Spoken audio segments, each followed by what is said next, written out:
The gun pressed against Eleanor Hayes's ribs wasn't supposed to be part of her wedding day.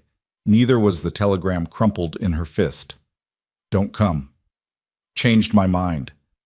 Wedding canceled, or the jeering crowd of men circling her like wolves in the suffocating heat of a Montana saloon. Her white dress, once pristine, now bore the stains of betrayal and desperation. She'd traveled 2,000 miles to marry a man who didn't want her, and now she'd die in a town that didn't care. Until a quiet voice cut through the chaos. You don't belong here. A rancher stood in the doorway, two hollow-eyed boys clinging to his legs. Come with me. Stay until the end to see how a bride abandoned at a train station becomes the mother who saves an entire family from destruction. Like this video and comment what city you're watching from, so I can see how far this story has traveled. The summer sun beat down on Eleanor Hayes like a punishment she hadn't earned. It was July, high summer in Montana Territory, 1882, and the heat shimmered off the railroad tracks in waves that made the horizon look like water. Eleanor stood on the platform of Copper Ridge Station, her white wedding dress already darkened with sweat and the red dust that seemed to coat everything in this godforsaken place.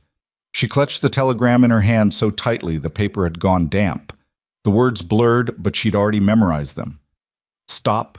Wedding canceled. Do not proceed to Copper Ridge. Return east immediately. Callaway. 4 weeks of travel. 2,000 miles across an unforgiving country. Every penny she had left in the world spent on train fare and the dress she wore. And James Callaway, the man who'd courted her through letters filled with promises of a home, a partnership, a future, had decided she wasn't worth the trouble after all. Eleanor's legs trembled. She'd been standing on this platform for 3 hours, watching the train that brought her disappear back toward civilization, while the sun climbed higher and the few people who'd bothered to glance her way moved on with their business. A bride alone, abandoned, ridiculous in her wedding finery with nowhere to go and no money to leave. The station master, a grizzled man with tobacco-stained teeth, had stopped asking if she needed help. The last time he'd approached, he'd made it clear what kind of help men in this town offered women with no protection. Eleanor had locked herself in the ladies' waiting room until he left, but she couldn't hide there forever. The sun would set eventually, and Montana nights, she'd heard, could be as dangerous as the days were harsh. She needed a plan. She needed money. She needed... Pretty thing like you shouldn't be standing around alone. Eleanor's head snapped up. 3 men had materialized near the platform's edge, rough-looking cowboys with the kind of easy confidence that came from knowing no one would stop them from taking what they wanted. The one who'd spoken was young, maybe 25, with a scar cutting through his left eyebrow and a smile that made Eleanor's stomach turn. I'm waiting for someone, Eleanor lied, straightening her spine and forcing steel into her voice despite the panic rising in her throat. Yeah? The scarred man stepped closer. Who? My fiancée. That's so? Another man laughed, older and meaner looking. Funny thing, saw Jim Callaway head out to the Anderson Ranch this morning with another woman, real pretty blonde. Didn't look like he was expecting any bride from back east. The words hit Eleanor like a physical blow. Another woman. Of course. James hadn't just changed his mind. He'd found someone else, someone already here, someone more convenient.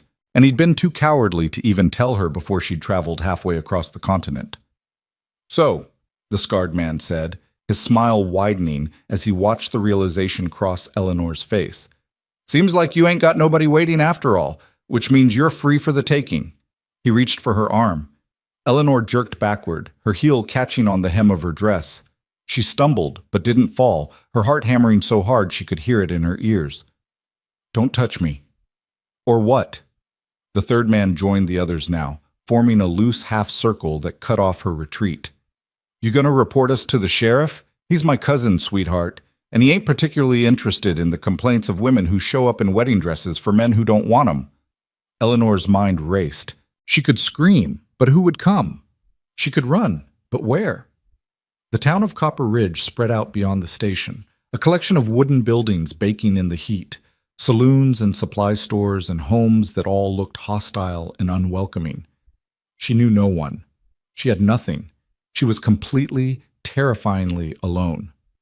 "Leave me alone," she said again, but her voice shook this time, and they heard it. The scarred man lunged. Eleanor ran.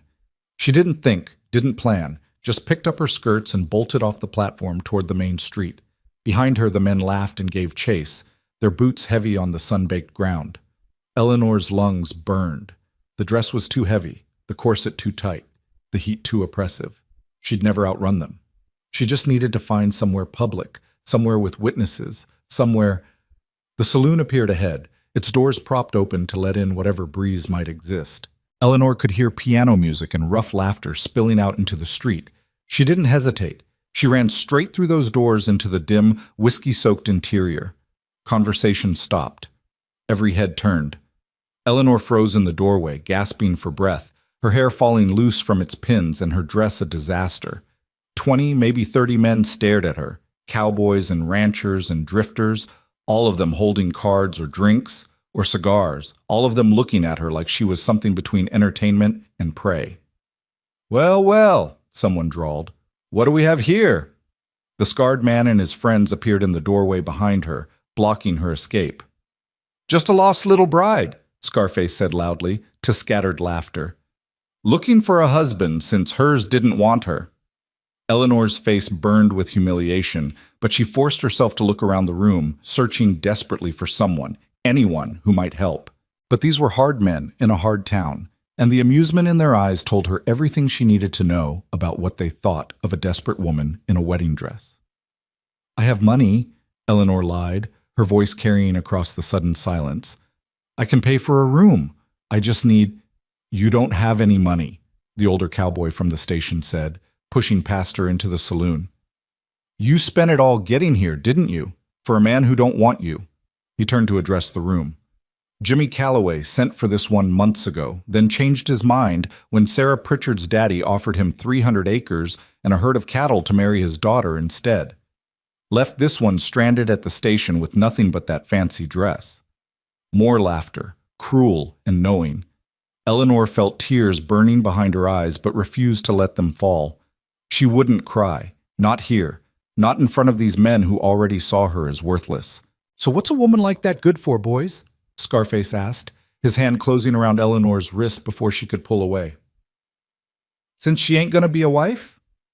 The room erupted in suggestions that made Eleanor's blood run cold. She tried to wrench her arm free, but his grip was iron. Someone else grabbed her other arm. Hands reached for her dress, her hair, pulling her deeper into the saloon while she struggled, and the piano player started up again like this was just another Tuesday afternoon's entertainment. "Let me go!" Eleanor finally screamed, abandoning dignity for survival. She kicked out, felt her foot connect with someone's shin, heard a curse. But there were too many of them, and she was one woman in a wedding dress that made her a target and a joke and a thing to be used. "That's enough." The voice wasn't loud, but it cut through the chaos like a knife through cloth. The hands on Eleanor stopped pulling. The laughter died down. Even the piano player's fingers faltered. Eleanor turned her head, gasping, and saw him. He stood in the saloon doorway, tall and broad-shouldered, with dark hair shot through with premature gray and eyes the color of storm clouds. His face was weathered by sun and wind, carved into hard lines that suggested a man who'd seen more trouble than most and survived it without softening. He wore simple rancher's clothes, dark trousers, a worn shirt, a leather vest, and carried himself with the kind of quiet authority that didn't need a weapon to back it up. Though he had one. A rifle hung loose in his right hand, not pointed at anyone, but present. Beside him, pressed against his legs like they were trying to disappear into his shadow, stood two identical boys. They couldn't have been more than 9 years old, thin and wary, with their father's dark hair and eyes that looked decades too old for their faces. They watched the scene in the saloon without expression, like violence and cruelty were things they'd learned to expect. "Jacob Reed," the bartender said, and his voice held a note of caution. "Didn't know you were in town." "Just finishing business," Jacob said. His gaze moved across the crowd and settled on Eleanor, still held between Scarface and his friend. Something flickered in those storm-gray eyes, recognition, maybe, or understanding. "Let her go." "Why?" Scarface's grip tightened on Eleanor's wrist hard enough to hurt. "She ain't yours. She ain't anybody's. Calloway didn't want her, and she's got nowhere else to go. That makes her fair game. It makes her desperate, Jacob said quietly. Not stupid. She came in here looking for help, not to be mauled by men who should know better. He paused. I said let her go. There was something in his voice now, not a threat exactly, but a promise. The kind of promise that suggested Jacob Reed didn't make statements he wasn't prepared to back up. Scarface hesitated, clearly weighing his options. Around the saloon, other men shifted uncomfortably. Eleanor got the sense that Jacob Reed wasn't someone you crossed lightly, even if you outnumbered him 20-1. She's trouble, the older cowboy muttered, but he released Eleanor's other arm. Woman shows up in a wedding dress for a wedding that ain't happening. That's bad luck, bad business. Then it's lucky she's leaving, Jacob said. His eyes found Eleanor's. You don't belong here. Come with me. Eleanor stared at him.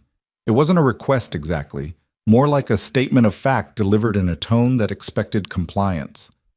But there was something in his face, some flicker of genuine concern beneath all that weathered hardness, that made her want to trust him even though she'd just learned the hardest lesson of her life about trusting men she didn't know. I don't... Her voice came out hoarse. She swallowed and tried again. I don't know you. No, Jacob agreed. But you know them. He nodded toward Scarface and his friends. And you know what happens if you stay here without money or protection. So the question isn't whether you know me. It's whether you want to live through the night. Scarface laughed, harsh and ugly. Big talk, Reed, but you can't watch her forever, and this town's got a long memory for women who need teaching. Jacob's expression didn't change, but something dangerous flickered in his eyes. Touch her again, he said softly, and I'll make sure your memory gets real short real fast. The threat hung in the air like smoke. No one moved. Even the piano player had stopped completely now, watching the standoff with the rest of the room.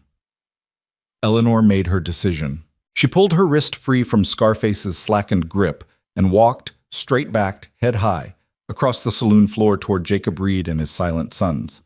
Every eye followed her, every step felt like a mile. But she didn't look back, didn't let herself think about what she was doing or what might happen next. When she reached Jacob, he stepped aside to let her pass through the doorway into the blinding sunlight beyond. The boys moved with him like shadows, never quite meeting Eleanor's gaze but aware of her every movement. Thank you, Eleanor managed once they were outside, her voice shaking with reaction now that the immediate danger had passed. Jacob didn't respond. He was watching the saloon entrance, rifle still in hand, waiting to see if anyone would be stupid enough to follow. When no one did, he finally looked at her, really looked at her, taking in the ruined dress and loose hair and desperate eyes. What's your name? He asked. Eleanor Hayes. You really come here to marry Jim Calloway? She nodded, not trusting her voice. Jacob's expression hardened. Then you're lucky he changed his mind. Calloway's a coward and a drunk.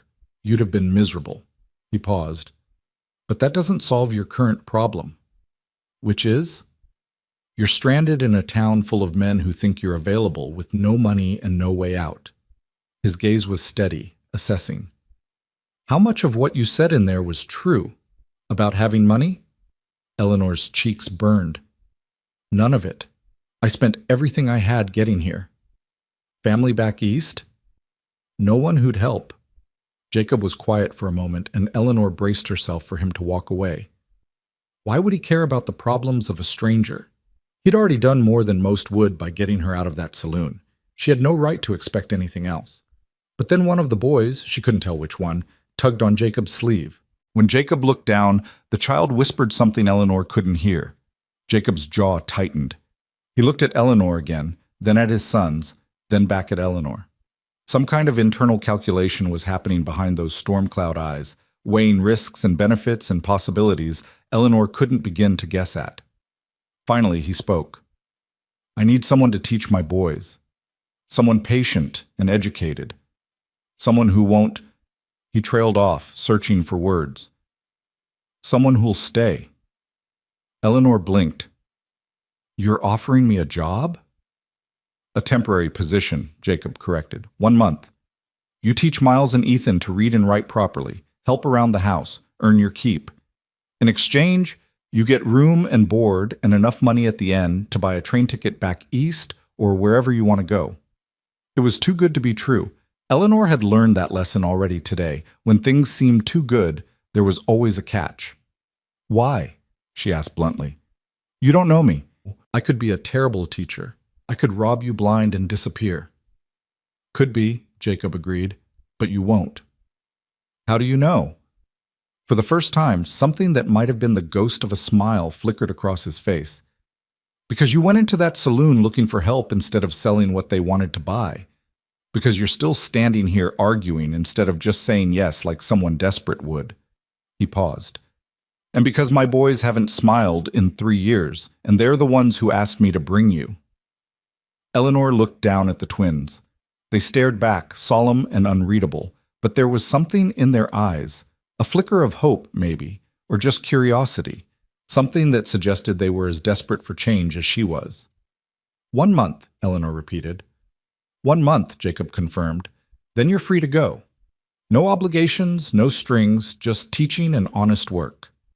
Eleanor thought about the saloon behind her, about the men who'd chased her and the ones who'd laughed, about James Calloway and his convenient blonde bride and the 2,000 miles she'd traveled for a future that never existed.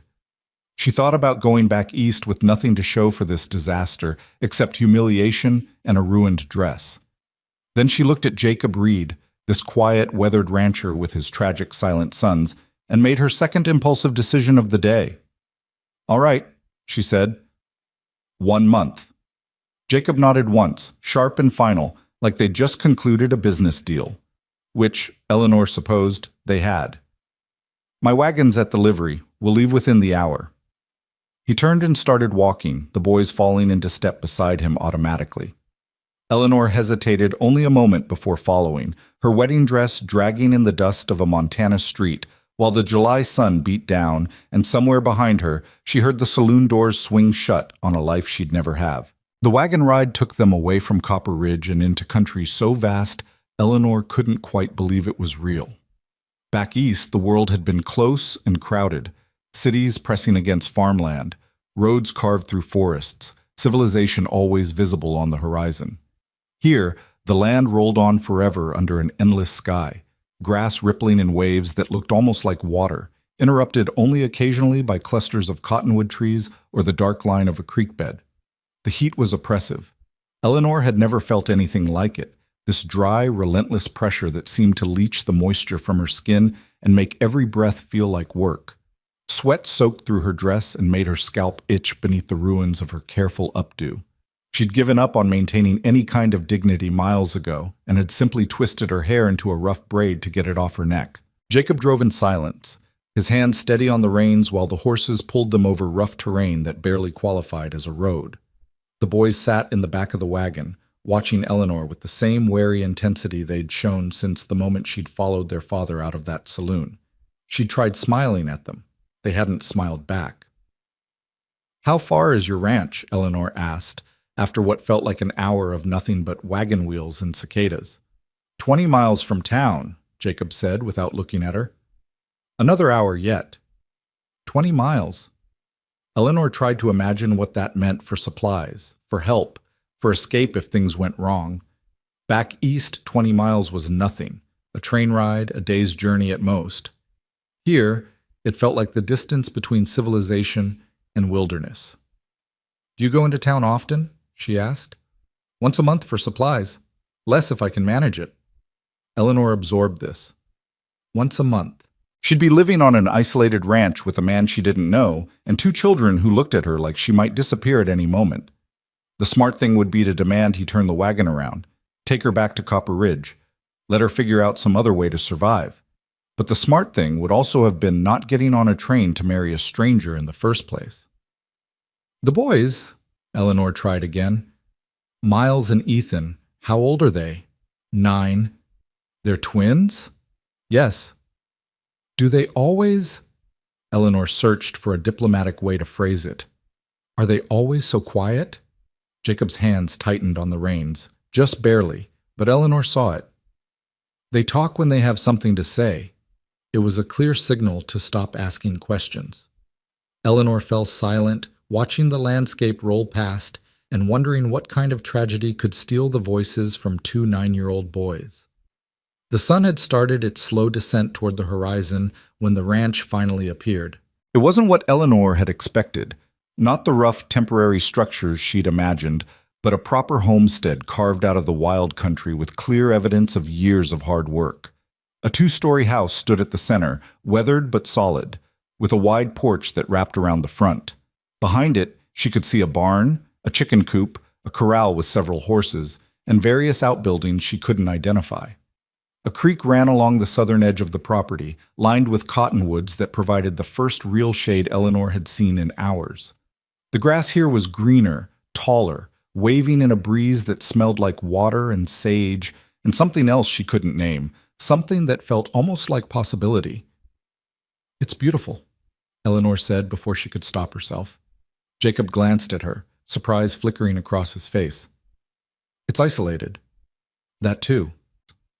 Eleanor watched as they drew closer, taking in details. The neat fence lines, the vegetable garden struggling against the summer heat, the way everything suggested careful maintenance despite obvious hardship. "How long have you been here?" 12 years. Built most of it myself." He brought the wagon to a halt in front of the house. "Boys were born here. Their mother—" He stopped abruptly, his jaw working like he was chewing on words he couldn't quite spit out. "She died 3 years ago." So there it was. The tragedy Eleanor had been circling around with her questions. A dead mother and 2 boys who'd stopped smiling. She wanted to ask how. Illness, accident, childbirth. But the look on Jacob's face made it clear that conversation was over before it began. "I'm sorry," Eleanor said quietly. Jacob didn't respond. He just climbed down from the wagon and reached up to help her, a gesture so automatic and unexpected that Eleanor almost fumbled it. His hand was rough with calluses, strong, and he set her on the ground like she weighed nothing. The boys had already scrambled out of the back and stood waiting by the porch steps, watching, always watching. "I'll show you where you'll sleep," Jacob said. "Then we'll go over the rules." "Rules?" "You're working here, not visiting. That means expectations." He was already walking toward the house, clearly expecting her to follow. "You'll have your own room. Used to be the sewing room before." He cleared his throat. "Before. Boys sleep upstairs, I'm downstairs. You don't go into my room, I don't go into yours." "Of course," Eleanor said, slightly offended that he felt the need to specify. "You'll teach the boys every morning, reading, writing, arithmetic, whatever else you know. Afternoons, you help with the house and meals. We all eat together. We all pull our weight, no exceptions." They'd reached the porch now. Up close, Eleanor could see the wear on the house more clearly. Paint peeling in places, a loose board that creaked under Jacob's boot, windows that could use a good washing.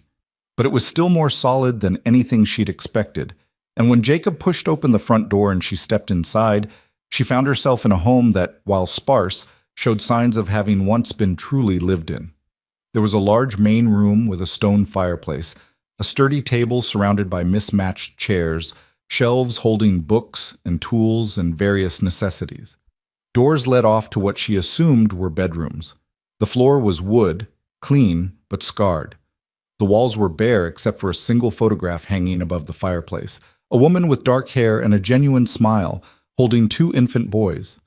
Eleanor didn't need to ask who she was. "Your room," Jacob said, gesturing to a door on the right. "I'll bring your bag." "I don't have a bag," Eleanor admitted. "Just what I'm wearing." Jacob stopped and looked at her, really looked at her for the first time since they'd left town, taking in the ruined wedding dress and the fact that she literally had nothing else in the world. "Sarah, my late wife. She kept some things. In the trunk in your room. You can use what fits." He said it roughly, like the offer cost him something. "Tomorrow, we'll get you proper work clothes." Eleanor felt tears prickling again, but this time from gratitude rather than despair. "Thank you." Jacob nodded stiffly and turned away. "Boys, show Miss Hayes where we keep the wash basin and towels. I expect she'll want to clean up before supper." The twins moved as one, silent and efficient, gesturing for Eleanor to follow them. She did, leaving Jacob standing alone in that room with the photograph of his dead wife and the stranger he'd just brought into his home. Her room was small but clean. A narrow bed, a dresser, a window looking out over the creek, and the promised trunk at the foot of the bed. The boys pointed to the wash basin on the dresser, then to a stack of towels on a shelf, then to a pitcher of water they must have filled earlier. They did all of this without speaking a single word. "Thank you," Eleanor said gently. "Miles and Ethan, right? Which one of you is which?" They looked at each other. Some silent communication passed between them. Then the boy on the left pointed to himself. "Miles?" Eleanor guessed. He nodded. "And you're Ethan," she said to the other boy. Another nod. They were identical, same dark hair, same gray eyes, same wary expressions. But now that Eleanor looked closer, she could see small differences. Miles had a tiny scar above his right eyebrow. Ethan stood slightly taller, though that might have just been posture. "I'm Eleanor," she said. "Miss Hayes, I suppose, if we're being formal. But Eleanor's fine if you prefer." They stared at her. Eleanor resisted the urge to fidget under that doubled gaze. "Your father said you haven't smiled in 3 years," she said quietly. "I don't know what happened to make you stop, but I want you to know I'm not here to replace your mother. I couldn't even if I tried. I'm just here to teach you for a month, and maybe—" She paused, choosing her words carefully. "Maybe we can help each other. I don't know how to live on a ranch, and you don't know how to trust a stranger, but we've got a month to figure it out together." The boys exchanged another look. Then, without warning, they both turned and fled from the room, their footsteps thundering up the stairs to whatever sanctuary they'd claimed on the second floor. Eleanor sighed and looked at her reflection in the small mirror above the dresser. She barely recognized herself. Hair wild, face sunburned, eyes shadowed with exhaustion and shock. The wedding dress that had represented all her foolish hopes this morning now looked like something from a nightmare. She peeled it off with shaking hands and stuffed it into the bottom of the trunk, covering it with whatever dresses she found folded there. Sarah Reed's dresses. A dead woman's clothes for a living woman with no other options. Eleanor tried not to think too hard about the symbolism as she washed away the day's sweat and dust and redressed in a simple blue cotton dress that was slightly too short but otherwise fit well enough. By the time she emerged from her room, the sun had dropped lower and the house had filled with the smell of something cooking. Eleanor followed the scent to a kitchen she hadn't noticed earlier. A practical space with a wood stove, a dry sink, and shelves holding more supplies than she'd expected to see this far from town. Jacob stood at the stove, stirring something in a large pot. He'd removed his vest and rolled up his sleeves, and Eleanor was struck by how domestic the scene would have seemed if not for the rifle still propped against the wall within easy reach. "I can cook," Eleanor offered. "If you'd rather—" "I've got it tonight," Jacob said without turning around. "Tomorrow you can take over. Boys like things simple. Stew, bread, nothing fancy." "I can manage that." "Good." He ladled stew into 4 bowls and set them on the table. "Boys, supper." The thundering footsteps came again, and Miles and Ethan appeared at the kitchen doorway. They'd washed up, Eleanor noticed, faces clean, hair damp. They slid into chairs on one side of the table and waited, hands in their laps, eyes down. Jacob sat at the head of the table. After a moment's hesitation, Eleanor took the remaining seat, the one that must have been Sarah's, facing the kitchen, close enough to the stove to serve, but far enough from Jacob to maintain that careful distance he seemed to require. They ate in silence. The stew was surprisingly good, beef and vegetables and some herb Eleanor couldn't identify, but that gave everything a pleasant, earthy flavor. She was hungrier than she'd realized, and it took effort not to simply shovel the food in like she hadn't eaten in days. "Tomorrow," Jacob said eventually, his voice startling in the quiet, "you'll start teaching after breakfast. I'll show you where the books are. Boys already know their letters and numbers. Their mother taught them that much. But they need more. History, geography, proper grammar, whatever you can give them." "I'll do my best," Eleanor said. "I was a teacher back in Boston, for 2 years before—" She trailed off, not wanting to explain the circumstances that had led her to accept James Calloway's proposal in the first place. Jacob didn't push. "Then you know what you're doing. That's good." He glanced at his sons. "And they're smart boys. They'll learn if you give them reason to." It was the first almost compliment Eleanor had heard him give, and from the way Miles and Ethan sat up slightly straighter, it might have been the first they'd heard in a while, too. After supper, Jacob disappeared to deal with some evening chores while Eleanor washed the dishes with the boys' silent, efficient help. They knew exactly where everything belonged, working around her in a coordinated dance that suggested years of practice. When Eleanor tried to put a pot on the wrong shelf, Ethan gently redirected her hand without speaking. By the time everything was clean and put away, full darkness had fallen outside the windows. Eleanor could hear crickets and the distant sound of the creek, and nothing else. No city noise, no neighbors, no sign of human life beyond this small circle of light in the vast Montana night. Jacob reappeared and sent the boys upstairs to bed. They went without argument, though Eleanor saw them pause at the top of the stairs to look back at her, like they were checking to make sure she was still there. "They'll test you," Jacob said once the boys were out of earshot. "See if you'll stay or run like—" He stopped himself. "They'll test you. Don't take it personal." "I won't," Eleanor promised, though she wasn't sure she believed it. Jacob studied her for a long moment, his expression unreadable in the lamplight. "You did a brave thing today. Stupid, maybe, trusting a stranger. But brave. I didn't have much choice. There's always a choice. You could have stayed in that saloon, taken what they offered. Some women do." His tone was neutral, but there was something in his eyes. Respect, maybe, or just acknowledgement. "But you chose different. That tells me something about who you are." Eleanor felt heat rise in her cheeks. "It tells you I'm desperate." "It tells me you've got spine," Jacob corrected. "And that's what my boys need right now. Someone with spine enough to stay when things get hard." He turned toward his own bedroom door, then paused. "1 month, Miss Hayes. Prove you can do this, and maybe we'll talk about making it longer." "I thought you said 1 month. No obligations." "I did. But things change." He looked back at her, and for just a second Eleanor saw something raw in his expression. Grief, loneliness, a desperate hope he was trying hard not to show. "They liked you, asked me to bring you. That's the first thing they've asked for since their mother died." Before Eleanor could respond, he disappeared into his room and closed the door, leaving her alone in the main room with the dying fire and the photograph of Sarah Reed and the weight of 2 broken boys' fragile hope settling onto her shoulders like a yoke she wasn't sure she was strong enough to carry. But she'd try. Because Jacob was right. She did have spine. And because somewhere in the last 12 hours, between the telegram and the train station and the saloon and this impossible ranch in the middle of nowhere, Eleanor Hayes had stopped running from the life she'd lost and started fighting for the life she might still build.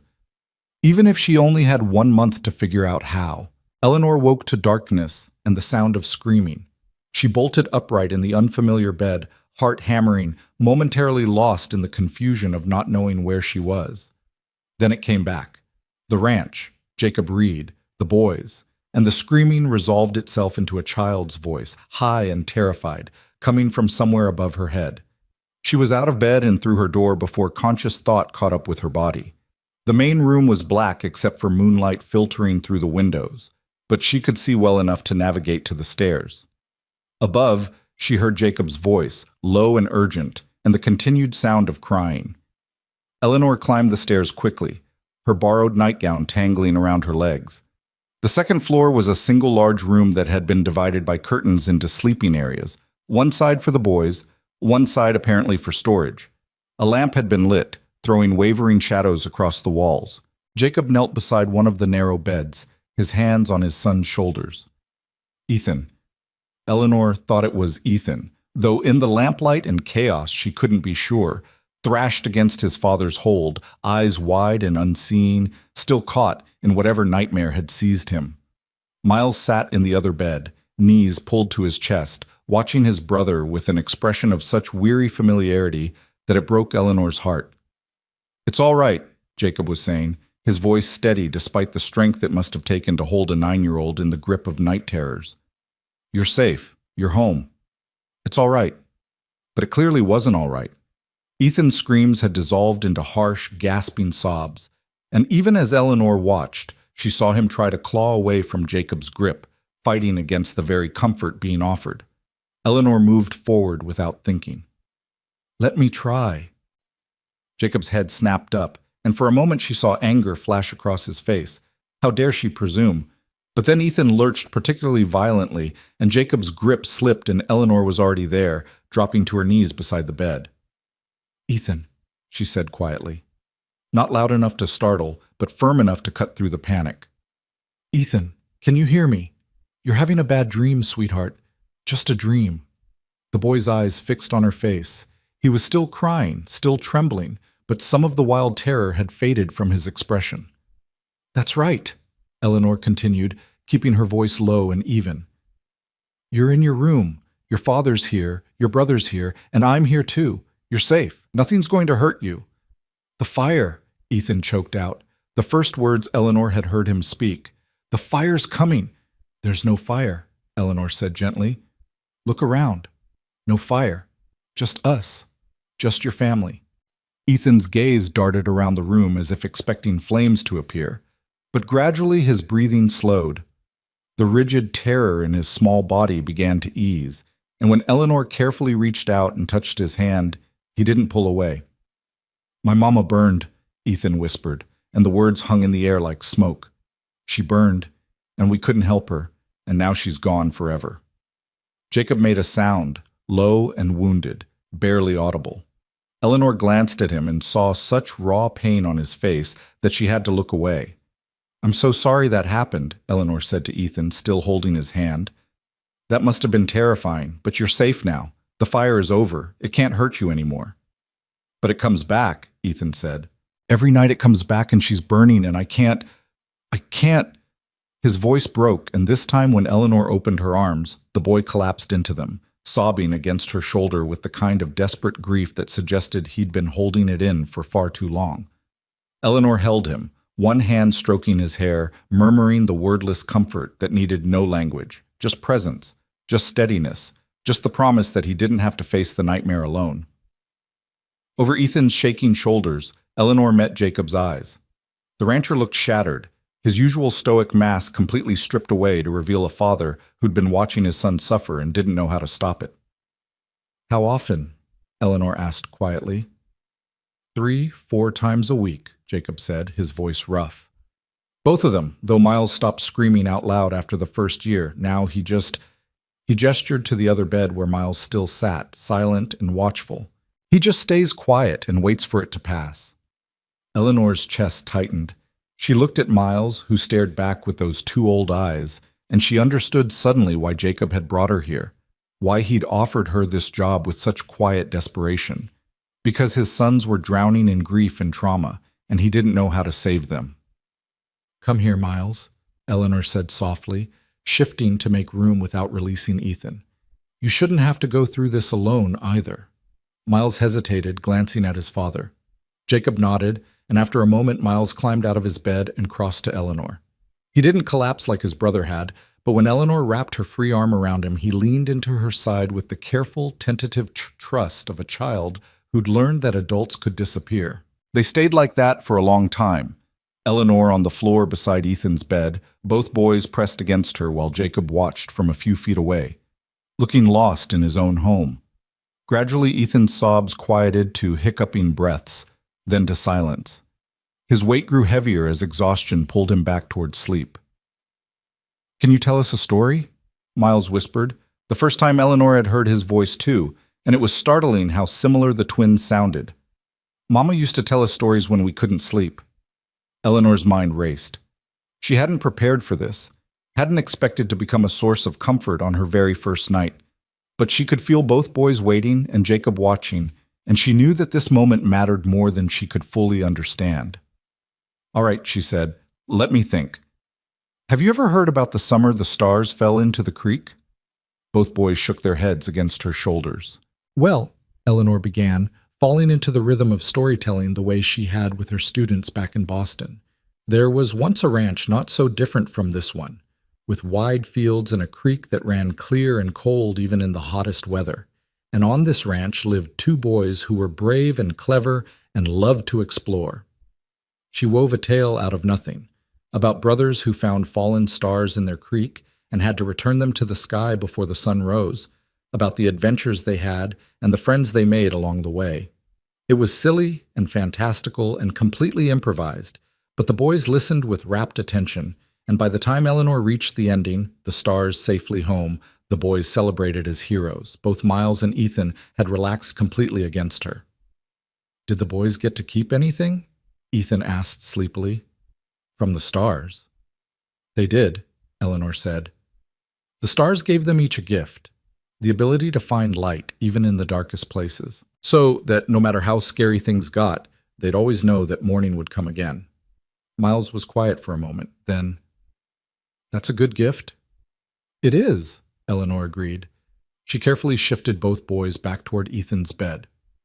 "Now, do you think you can sleep? I'll stay right here until you do."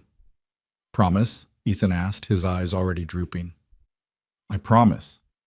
Jacob moved to help tuck the boys in, his large hands surprisingly gentle as he pulled blankets up and smoothed hair back. Miles crawled into bed beside his brother, apparently a common occurrence, and they curled together the way only twins could, two halves of the same whole seeking comfort in proximity. Eleanor sat on the floor beside the bed, her back against the wall, and within minutes both boys had drifted off to sleep. Their breathing synchronized, deep and even, no longer hitching with sobs. Jacob remained standing, looking down at his sons with an expression Eleanor couldn't fully read. Finally he spoke, his voice barely above a whisper. "Thank you. I couldn't reach them. When the nightmares come, I can never—" He trailed off, his jaw working. "You were doing fine," Eleanor said quietly. "Sometimes children just need a different approach in the moment. It doesn't mean you failed them." "I fail them every day."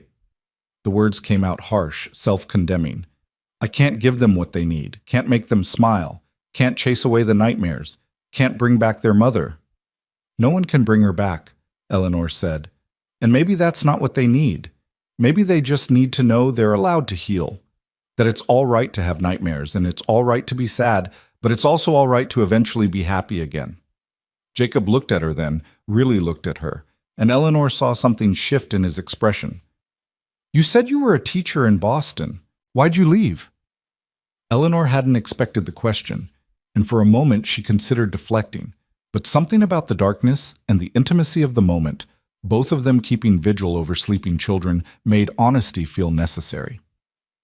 "My students' parents thought I was too modern in my methods," she said carefully.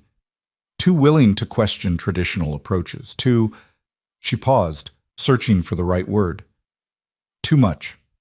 I was dismissed, and I had no family to fall back on, no other prospects.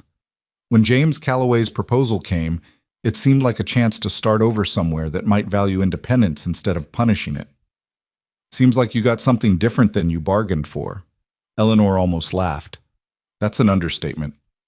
"You could still leave," Jacob said. "When the month's up, go back east, find another teaching position somewhere that appreciates what you can do." "I could?" Eleanor agreed. She looked down at the sleeping boys, at the way they held on to each other, even in sleep. "Or I could stay. See if I can actually help." "They're already attached to you," Jacob warned. "If you leave after making them care, it'll hurt them worse than never having you at all." "Then I'll have to make sure I don't make promises I can't keep," Eleanor said. She met Jacob's gaze steadily. 1 month. That's what we agreed. I'll give you everything I have for that month, and at the end, we'll see where we stand." Jacob studied her for a long moment, then nodded slowly. "Fair enough." He moved toward the stairs. "I'll leave the lamp burning low in case they wake again. You should get some sleep, Miss Hayes. Morning comes early on a ranch." "Eleanor," she said, "if I'm going to be living here, you might as well call me Eleanor." He paused at the top of the stairs. "Jacob, then. Good night, Eleanor." "Good night."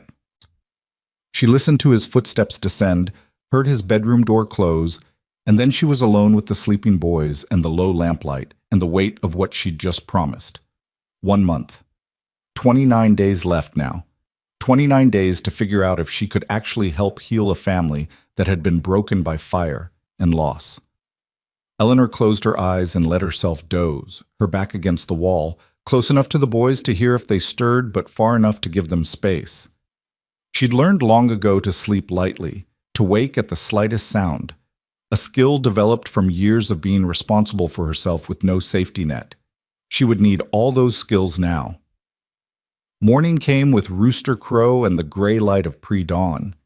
Eleanor woke stiff and sore from sleeping on the floor, but when she checked the boys, they were still sleeping peacefully, their faces relaxed in a way that made them look actually 9 years old instead of 90. She crept downstairs to find Jacob already up, coffee brewing on the stove and the smell of bacon filling the kitchen. He glanced at her as she entered, taking in her wrinkled nightgown and sleep-tangled hair, but didn't comment. "Coffee?" he offered. "Please." He poured her a cup, strong and black, and returned to the bacon. They worked in companionable silence, Jacob cooking while Eleanor set the table and tried to remember where everything was stored. By the time the boys appeared, drawn by the smell of breakfast, there were plates of bacon and eggs and fresh bread waiting. The boys looked better this morning, rested, calmer. They slid into their usual seats and ate with good appetite while Eleanor watched them covertly, trying to understand the children she'd be teaching. "After breakfast," Jacob said, "I'll show Eleanor where the books are kept, and you boys will start your lessons. I'll be working on the south fence line if you need me, but I expect you to mind Eleanor and do what she asks. Understood?" Both boys nodded. "And Eleanor," Jacob continued, turning to her, "the boys know their chores. They'll need to do them in the afternoon, feeding chickens, collecting eggs, helping with whatever needs doing. But mornings are for learning." "Understood," Eleanor said, mirroring the boys. The corner of Jacob's mouth twitched, not quite a smile, but close. "Good."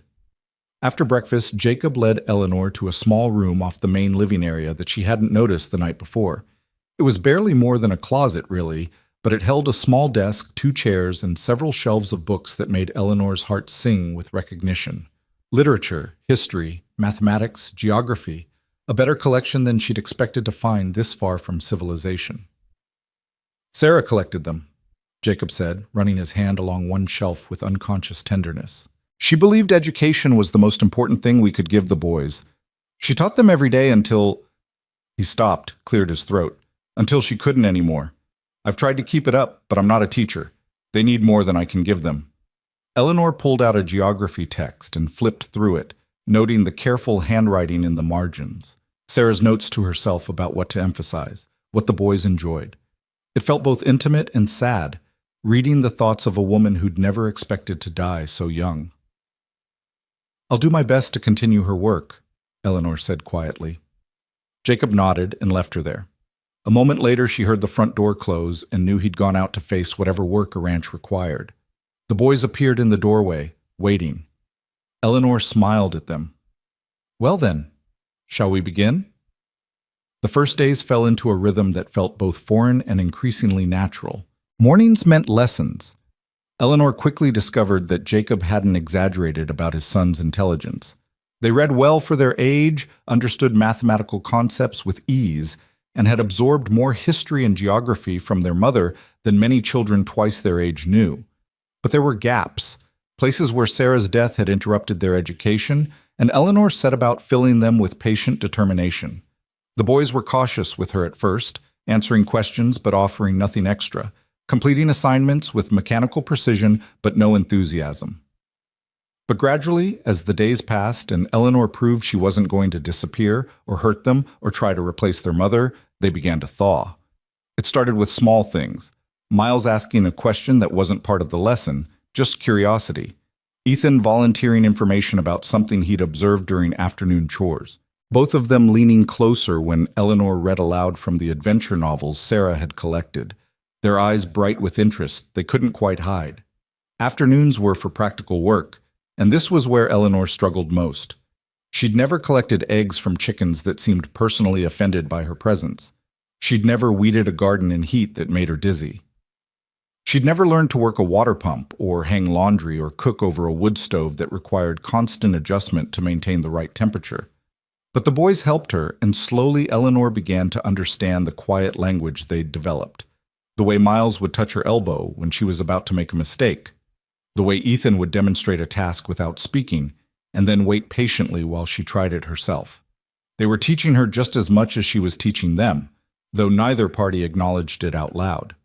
Jacob remained largely separate from their daily routine. He worked the ranch from dawn until well after dusk, appearing for meals and occasionally in the evenings to check on the boys, but otherwise keeping his distance. Eleanor understood it was deliberate. He was giving her space to establish her own relationship with his sons, not wanting to crowd or complicate things. But sometimes she'd look up from the garden or the laundry and find him watching from across the yard, his expression unreadable. And sometimes at dinner, when the boys were talking more freely than they had in years according to the subtle changes in Jacob's face, she'd catch him looking at her with something that might have been gratitude or might have been fear. 2 weeks into her stay, Eleanor woke again to screaming. This time it was Miles, and this time Eleanor knew what to do. She went upstairs, sat beside his bed, and told him another story, this one about 2 boys who tamed wild horses that could run faster than the wind. By the time she finished, both twins were calm and drowsy, and when she rose to leave, Ethan's small voice stopped her. "Will you stay again, until we fall asleep?"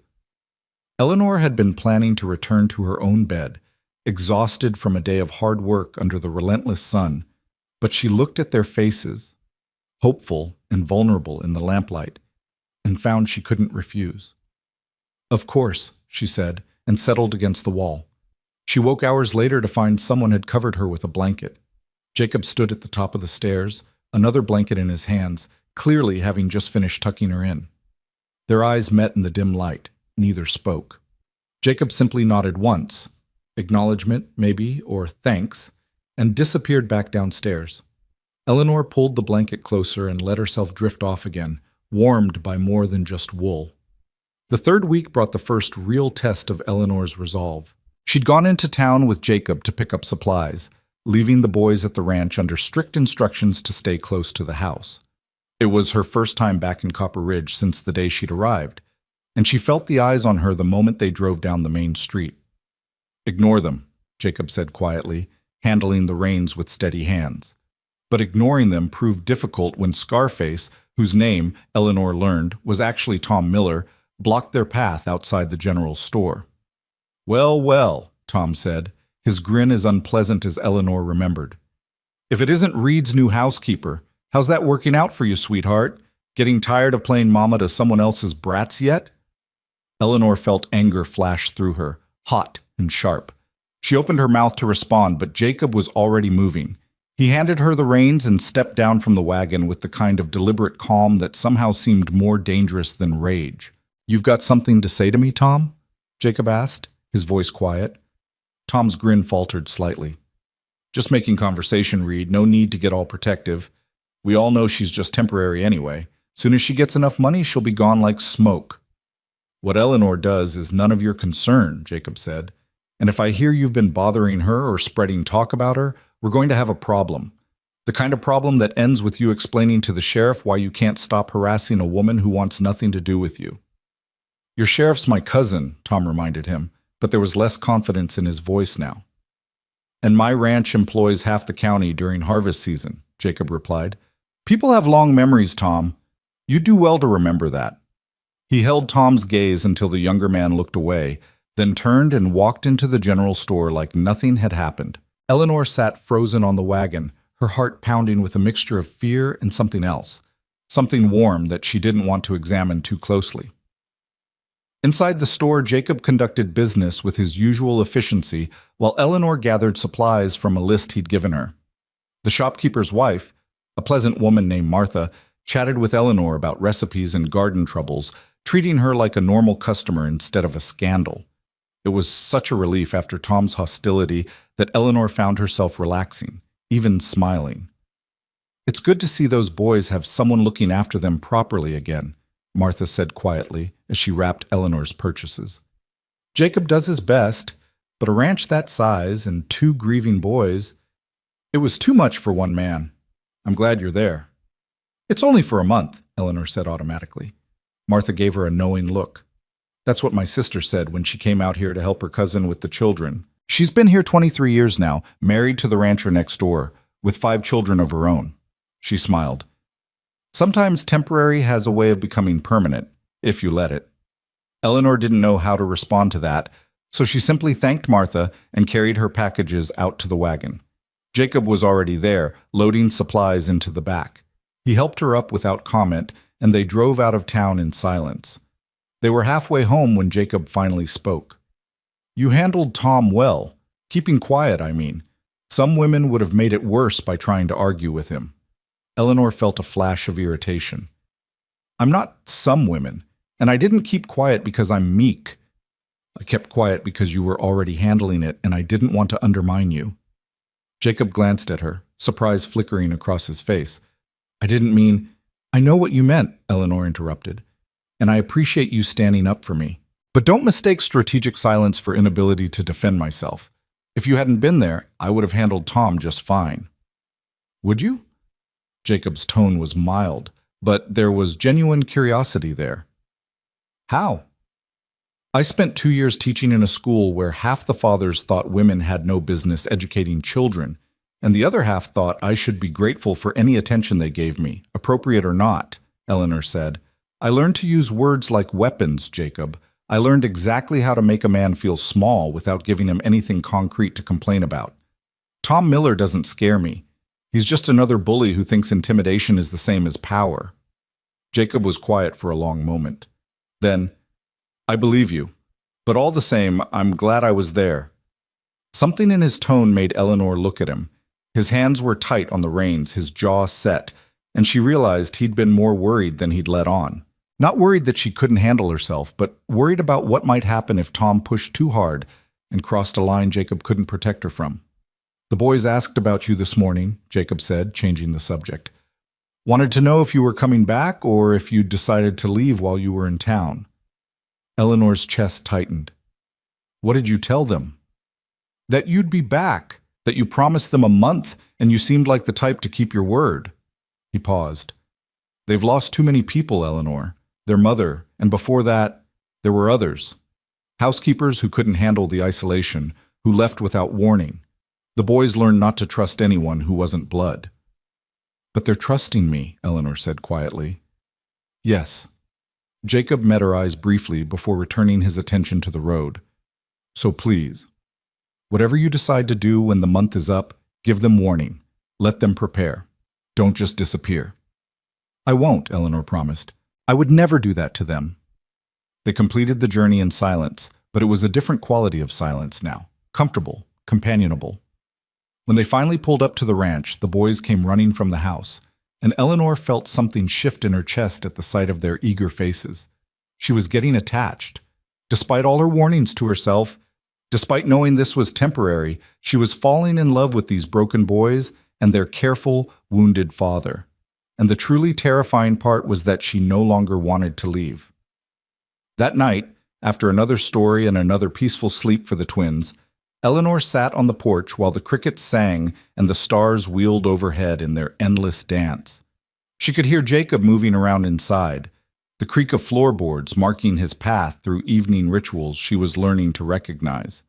The door opened, and he emerged with 2 cups of coffee, handing her one without asking if she wanted it. They sat together in the darkness, not touching but close enough that Eleanor could feel his warmth in the cooling night air. 3 weeks left, Jacob said eventually. Yes. You could stay longer, if you wanted. The boys, they're better with you here. Anyone can see that. Eleanor's heart pounded. Jacob, I'm not asking for anything except what we already have, he said quickly. You teaching the boys, helping with the house. Same arrangement, but longer than a month. Stay through the summer at least. Give them time to really heal. It was tempting, so tempting, but Eleanor had learned hard lessons about temporary arrangements that became permanent traps. And then what? Another extension? Another season? When does it end, Jacob? When do I get to decide my own future instead of living in someone else's temporary need? That's fair, Jacob said quietly. I'm asking too much. You're asking me to risk getting even more attached to boys I'll have to leave eventually, Eleanor corrected. You're asking me to build a life I can't keep. What if you could keep it? The question hung between them, heavy with implications Eleanor wasn't ready to examine. Before she could respond, a sound from inside made them both turn. One of the boys was calling for her, nightmare again, and Eleanor rose automatically, setting down her coffee. We'll talk about this later, she said, and went inside to comfort children who weren't hers but were starting to feel like they might be. Behind her, Jacob remained on the porch, staring out at the dark land he'd built his life on, wondering if he'd just made the worst mistake of his life by letting himself hope. The conversation on the porch haunted Eleanor for the next 2 days. She went through the motions, teaching the boys, managing the house, learning the endless rhythms of ranch life. But Jacob's question echoed in her mind. What if you could keep it? What did that even mean? Marriage? Permanent employment? Some undefined arrangement that would leave her trapped between belonging and always being the outsider?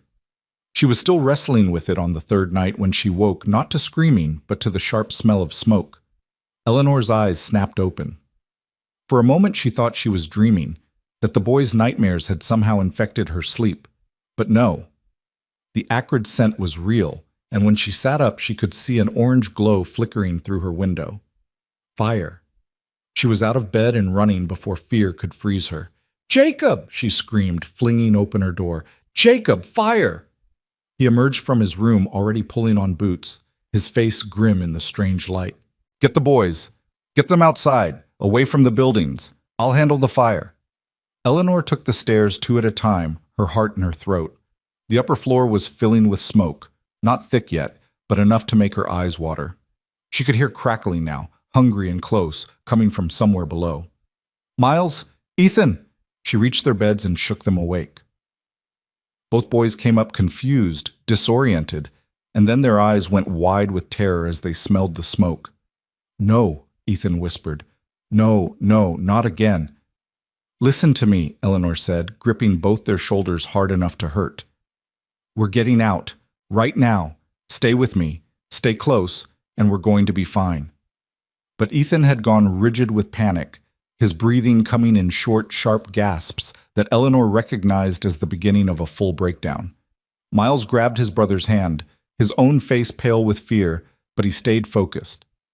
"Come on," Miles urged. "Ethan, we have to go." Eleanor said we have to go. Eleanor scooped Ethan up. He was lighter than she expected, all bones and terror, and grabbed Miles's hand with her free arm.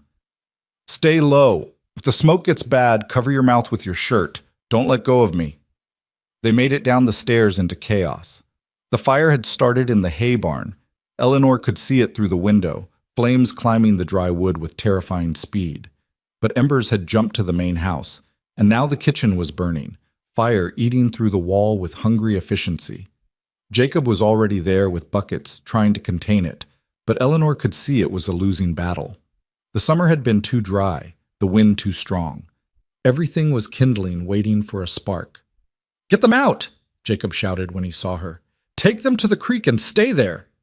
Eleanor didn't argue. She ran for the front door, Miles keeping pace beside her while Ethan clung to her neck, his face buried in her shoulder. Outside, the world had gone mad with firelight and shadow. The barn was fully engulfed now, flames reaching toward the star-filled sky.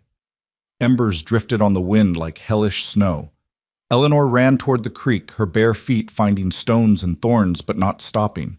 Behind her she could hear Jacob shouting orders to himself, the crash of timbers as part of the barn collapsed.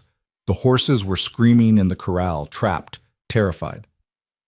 "The horses," Miles gasped. "Papa needs to get the horses." "Your father knows what he's doing," Eleanor said, though she wasn't sure she believed it. She reached the creek bank and set Ethan down in the shallow water, then pulled Miles in beside him. "Stay here. Don't move. I need to help your father." "No!" Both boys grabbed for her. "Don't leave us. Mama left and she never came back." Eleanor's heart shattered, but she made herself pry their hands loose. "I'm coming back. I promise you, I'm coming back. But your father needs help or we're going to lose everything." She ran back toward the inferno before she could let herself think about what she was doing. The heat hit her like a wall 20 feet from the house, so intense it felt like her skin might blister just from proximity. Jacob had given up on the house and was now focused on the corral, trying to get the panicked horses through the gate. Eleanor grabbed a bucket from the pump and started hauling water, throwing it on the embers that kept landing on the porch, the roof, anywhere the wind carried them. It was futile, like fighting a wildfire with a thimble, but she couldn't just stand there and watch everything burn. "Eleanor, get back to the boys!" Jacob shouted, fighting with a terrified mare that refused to leave the corral despite the open gate. "Not without you." Eleanor threw another bucket of water at a small fire trying to catch on the porch railing. "We do this together or not at all?" Jacob swore and finally got the mare moving. The other horses followed in a panicked stampede, heading for open ground away from the flames. Jacob ran to Eleanor, his face streaked with soot and sweat. "The house is lost," he said, his voice raw with smoke and something else. "We need to create a fire break before it spreads to the grazing land." They worked like demons possessed, using shovels to dig a trench in the hard summer earth, throwing dirt on every ember they could find. Eleanor's hands blistered and bled. Her lungs burned from smoke. But she didn't stop, couldn't stop, because behind her was everything Jacob had built, and ahead of her were two boys who'd already lost their mother to fire. The kitchen wall collapsed with a roar of sparks and flame. Part of the roof followed, timbers crashing inward. Eleanor watched 12 years of Jacob's life burn and wanted to weep, but there was no time for grief. Only work. Only the desperate race against fire and wind and fate. It took 3 hours.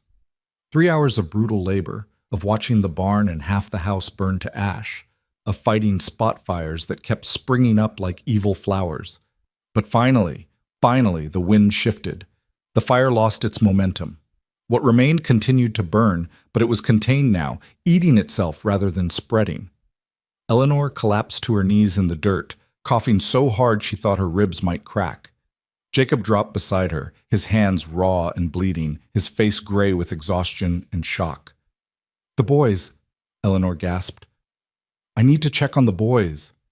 She tried to stand, but her legs wouldn't hold her. Jacob caught her before she fell, his strong hand steadying her even though he was shaking too. "I'll go," he said. "You did enough. More than enough." "Together," Eleanor insisted. "We go together." They stumbled toward the creek like two drunks, holding each other up. The eastern sky was beginning to pale with the first hint of dawn, and in that gray light, Eleanor could see the full extent of the damage. The barn was gone. The kitchen and back half of the house were destroyed. Outbuildings had burn marks. The corral fence had collapsed. But the boys were safe. She could see them huddled by the creek where she'd left them, and that was all that mattered. Miles saw them first and came running, Ethan right behind him. They hit their father like small cannonballs, and Jacob went down to his knees, wrapping both boys in his arms and holding them so tight Eleanor could see him trembling. "You're alive," Ethan sobbed. "You didn't burn. You didn't leave us." "Never," Jacob said, his voice breaking. "Never, boys. I'm right here." Eleanor stood apart, watching the family reunion and feeling suddenly like the intruder she'd always been. This was their tragedy, their survival, their moment. She had no right to be part of it. But then Miles pulled away from his father and ran to Eleanor, wrapping his arms around her waist.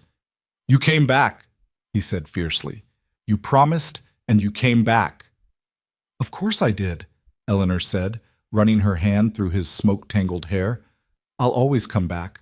I promised, didn't I?" Ethan joined his brother, and Eleanor found herself holding both boys while Jacob watched with an expression she couldn't read.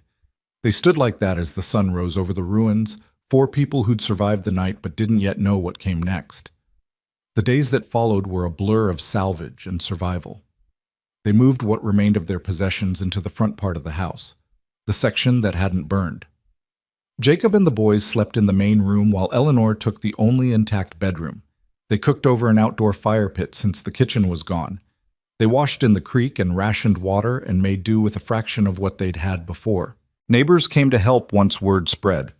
Ranchers Eleanor had never met showed up with lumber and tools and strong backs, working alongside Jacob to shore up what remained and start planning repairs. The community that had seemed so hostile when Eleanor first arrived proved itself capable of surprising compassion in the face of disaster. But not everyone was helpful. On the 4th day after the fire, a rider appeared at midday while Jacob was working on the barn foundation with 2 neighboring ranchers. Eleanor was teaching the boys under a cottonwood tree by the creek, trying to maintain some normalcy despite the chaos. She looked up when she heard horses and felt her stomach drop. Tom Miller sat astride a fine bay gelding, and he wasn't alone. 3 other men flanked him, rough-looking types that made Eleanor think of the cowboys who'd chased her through Copper Ridge that first day. Jacob saw them too and straightened, his hammer still in hand. The neighboring ranchers exchanged glances and moved to stand with him. The air went tight with tension. "Tom," Jacob said, his voice neutral. "What brings you out here?" "Heard you had some trouble," Tom said, his smile not reaching his eyes. "Thought we'd come see if there was anything left worth saving." "We're managing fine. Don't need your help." "That's so." Tom's gaze swept over the burned buildings, the makeshift camp, and landed on Eleanor and the boys. "Seems like you could use all the help you can get, especially with mouths to feed that ain't even yours." Eleanor stood slowly, placing herself between the boys and the mounted men. Miles and Ethan pressed against her back, silent and watchful. "Eleanor's part of this household," Jacob said carefully. "What concerns my family doesn't concern you." "See, that's interesting," Tom said, "because I've been hearing things about how you brought this woman out here under questionable circumstances, about how she's living in your house without benefit of marriage or proper chaperone, about how that might not be appropriate." One of the neighboring ranchers, a man named Charlie Peterson, spat in the dirt. "Tom, if you've got something to say it straight instead of dancing around like a fool." Tom's smile went sharp and mean. "All right then, straight talk. I've filed a complaint with the territorial judge, alleging that Jacob Reed is harboring a woman of questionable virtue and exposing his minor children to moral corruption. The judge is very interested in investigating these allegations." Eleanor felt like she'd been punched. "That's absurd. I'm a teacher. I'm here to educate the boys." "Is that what they're calling it these days?" Tom's gaze raked over her in a way that made her skin crawl. "Funny how you showed up in a wedding dress for a man who didn't want you, and now you're playing house with a widower and his kids. Makes a man wonder what else you're willing to do to secure yourself a home." Jacob moved so fast Eleanor barely saw it. One moment he was standing by the barn, the next he'd crossed the space between them and dragged Tom off his horse. They hit the ground hard, Jacob's fist connecting with Tom's jaw before anyone could intervene. "You take that back," Jacob growled, his forearm across Tom's throat. "You apologize to her right now." Tom laughed, spitting blood. "Truth hurts, don't it? And the judge will want to know the truth. About the nature of your relationship with Miss Hayes. About whether she's a fit influence for your boys. About whether you're a fit father, letting strange women into your home so soon after your wife's death." The other men with Tom had dismounted now, hands on their weapons. Charlie and the other neighbor moved to back Jacob up. The situation was escalating toward violence, and Eleanor knew with cold certainty that if this turned into a fight, Tom would use it as further evidence against them. "Stop," Eleanor said loudly. "Jacob, let him go." Jacob didn't move, his eyes locked on Tom with murderous intent. "Please," Eleanor added quietly, "this is what he wants. Don't give him ammunition." Jacob's jaw worked, but finally he released Tom and stood.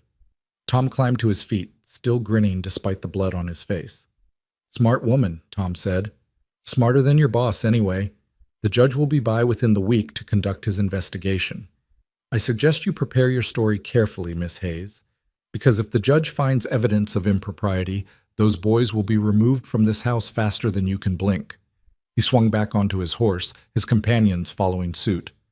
"Oh, and Jacob, you might want to consider whether keeping her around is worth risking your sons. Because I guarantee you the judge won't look kindly on a man who puts his own comfort above his children's welfare." They rode off, leaving a cloud of dust and sick dread in their wake. Jacob turned to Eleanor, his face stricken. "I'm sorry, I should have—" "You should have what? Known that Tom Miller is vindictive enough to weaponize territorial law?" Eleanor shook her head. "This isn't your fault. It's my responsibility," Jacob said.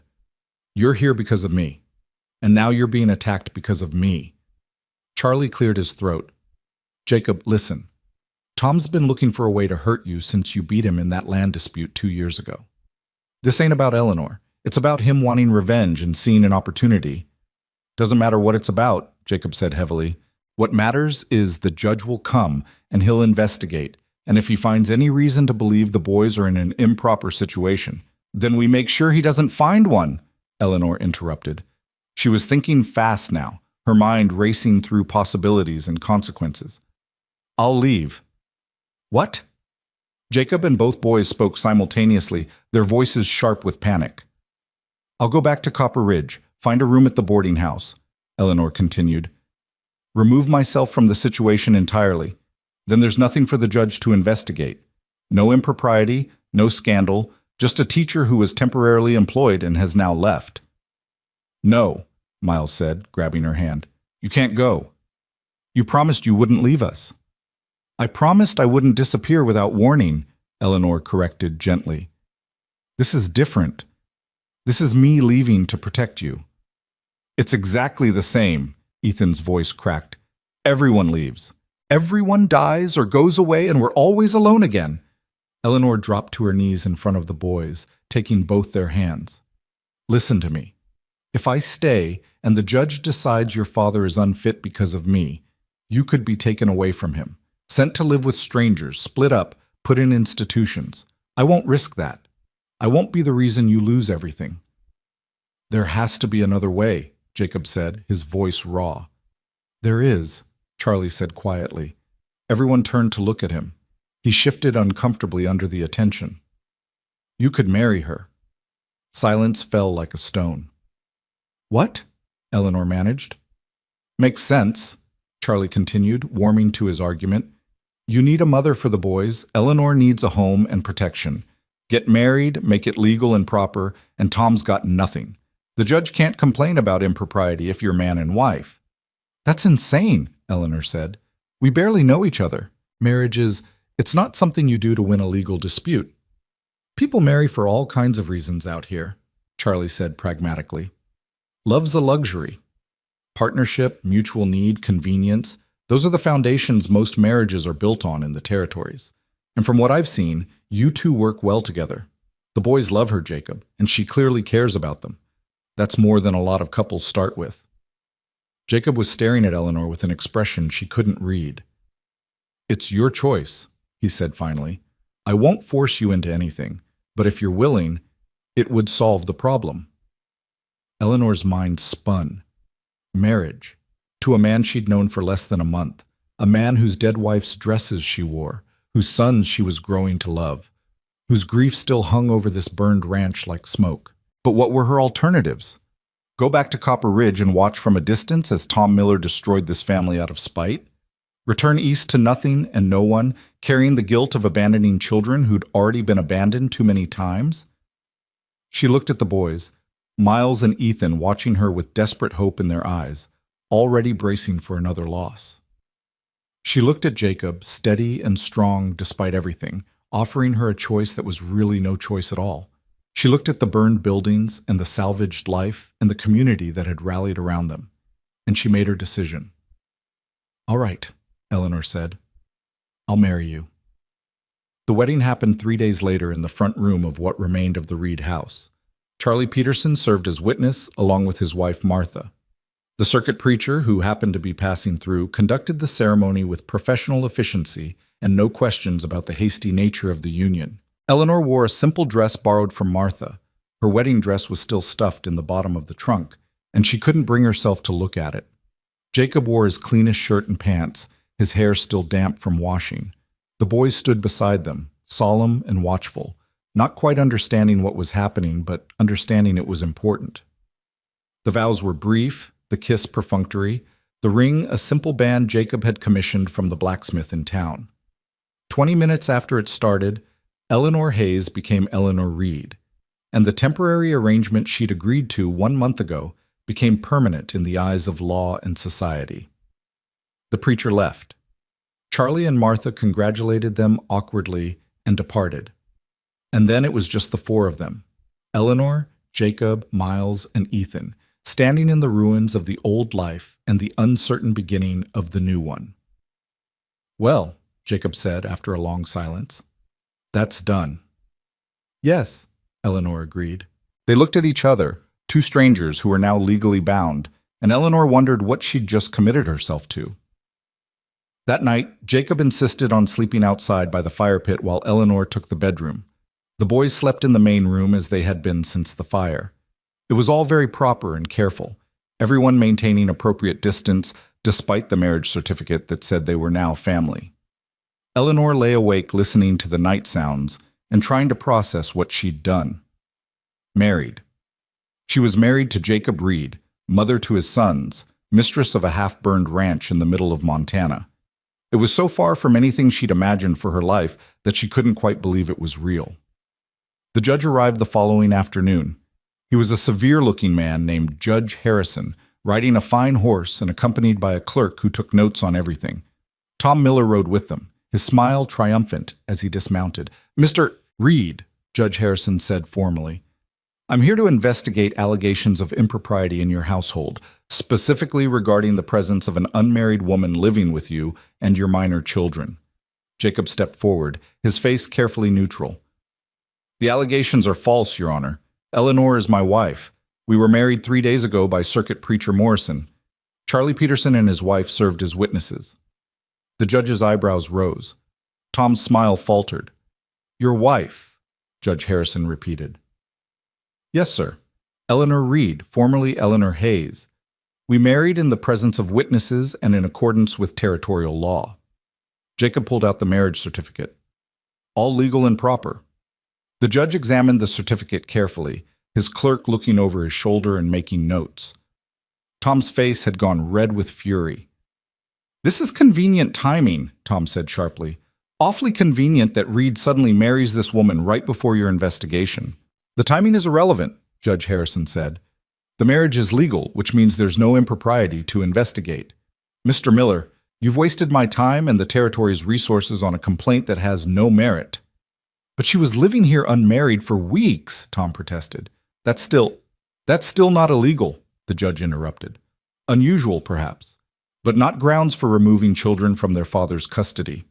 He turned to Eleanor, who'd been standing silently on the porch. "Mrs. Reed, I assume you're here of your own free will?" Eleanor stepped forward, meeting the judge's gaze directly. "I am, Your Honor. I came to Montana to marry another man who changed his mind. Mr. Reed offered me employment teaching his sons.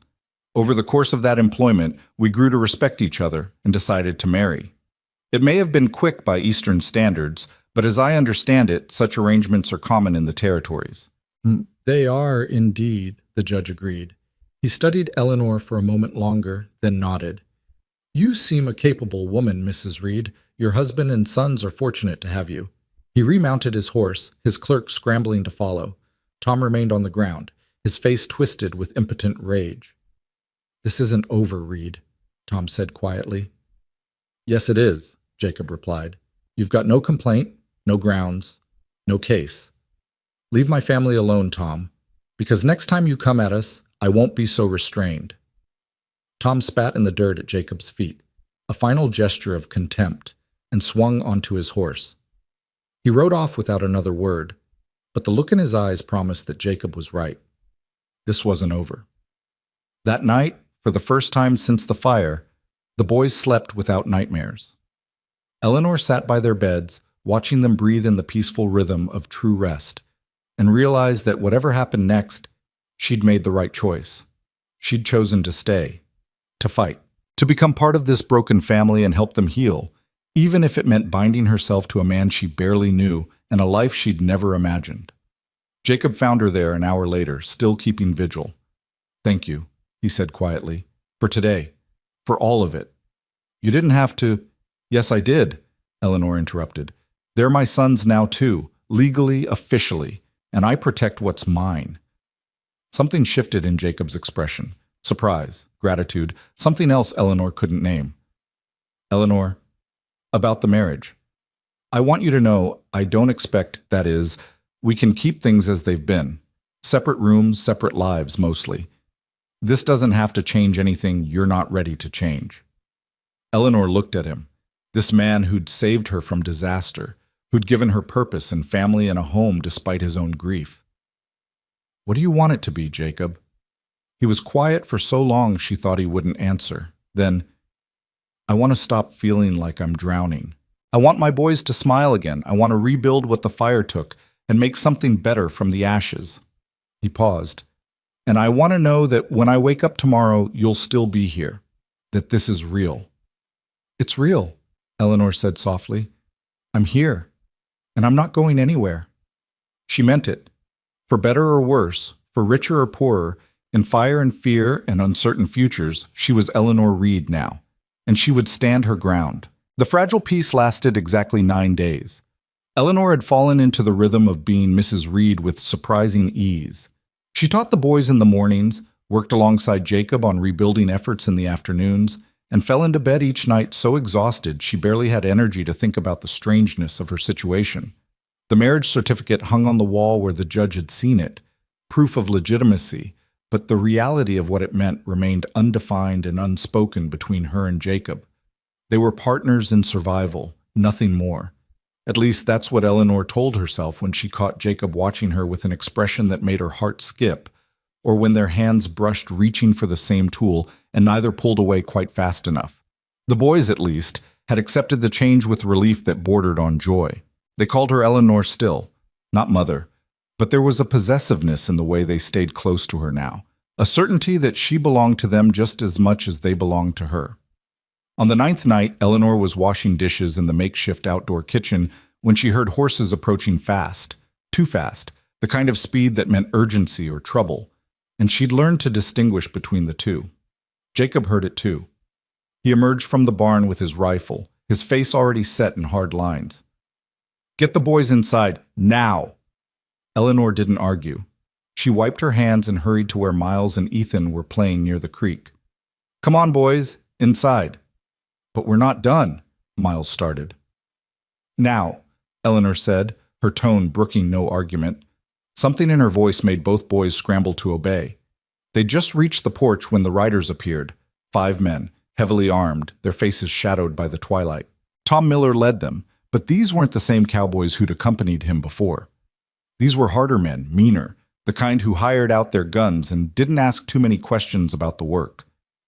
Eleanor's blood ran cold. She pushed the boys behind her and stepped forward to stand beside Jacob, ignoring his sharp look that clearly said she should be inside. "Tom," Jacob said, his voice deadly calm, "you're trespassing, and you brought friends who look like they're spoiling for trouble." "No trouble," Tom said, though his smile said otherwise. "Just here to deliver some news. See, I did some digging after the judge's visit. Turns out your new wife has some interesting history back east." Eleanor felt ice slide down her spine.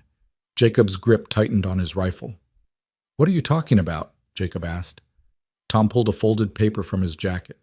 "Got a telegram from a lawyer in Boston. Seems Miss Eleanor Hayes, Mrs. Reed, was contracted to marry a man named James Calloway. Legal contract signed and witnessed, promising marriage in exchange for travel funds and other considerations.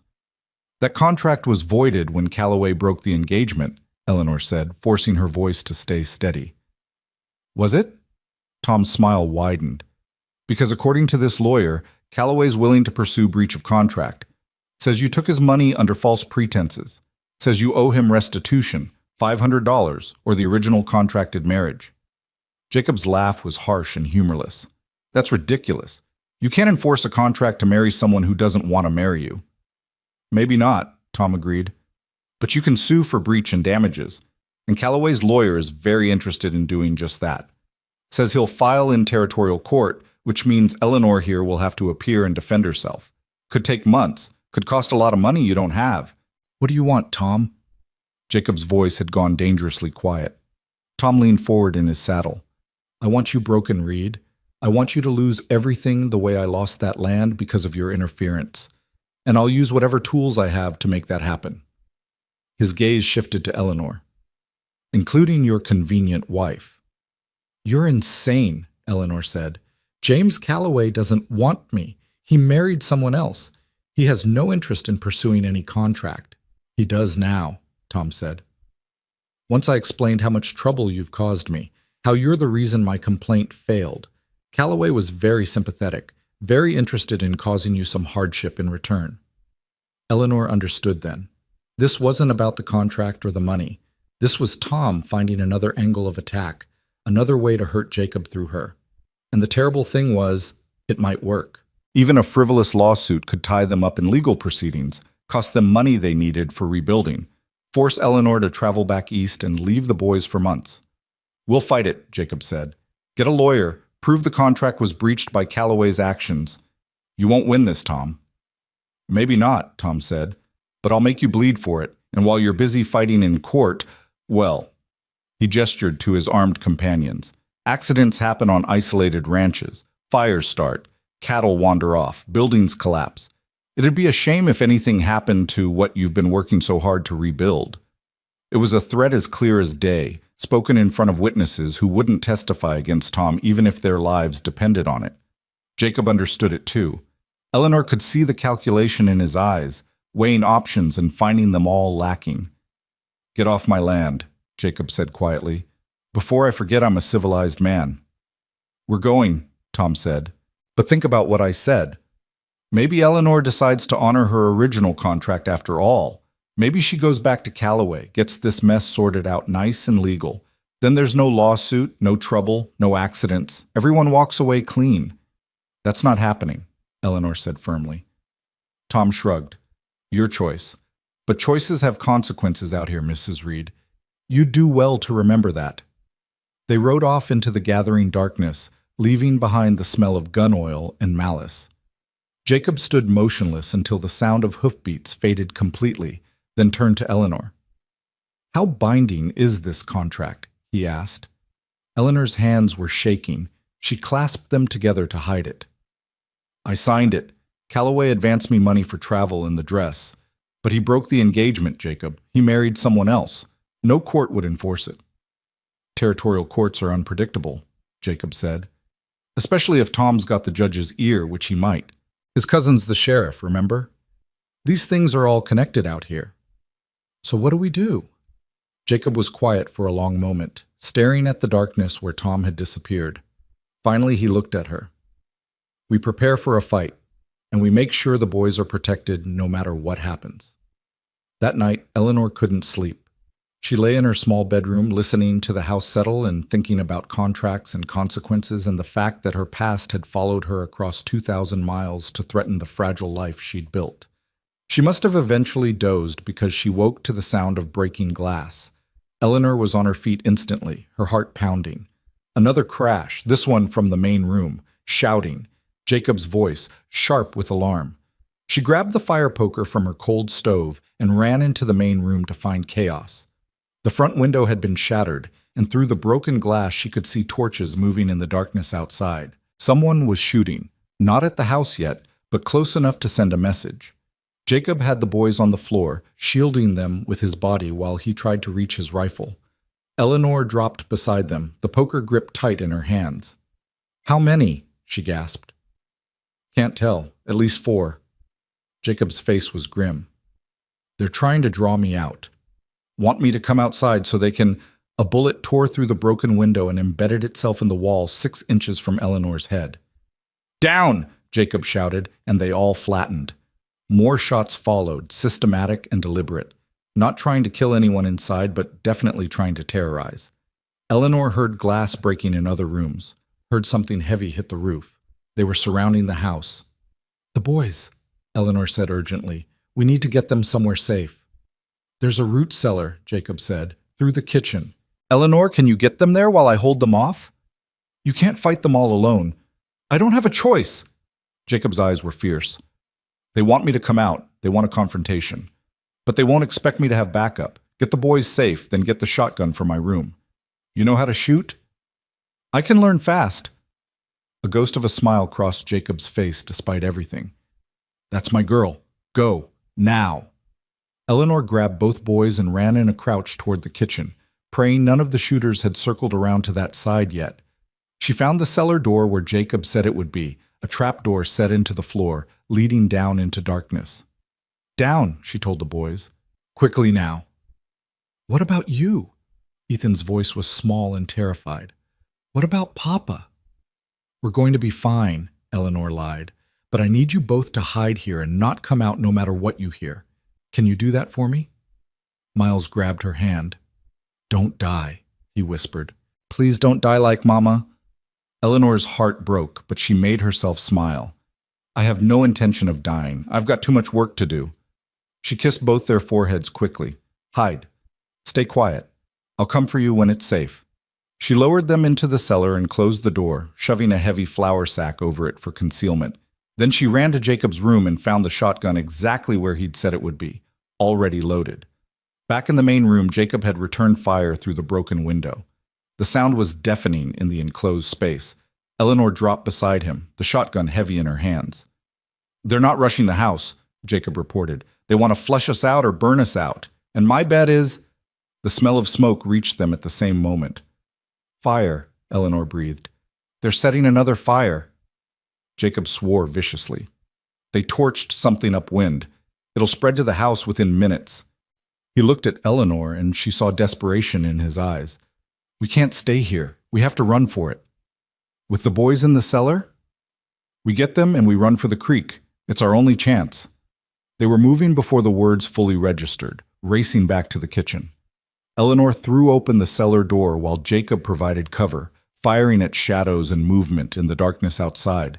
The boys climbed out, their faces pale with terror in the growing firelight.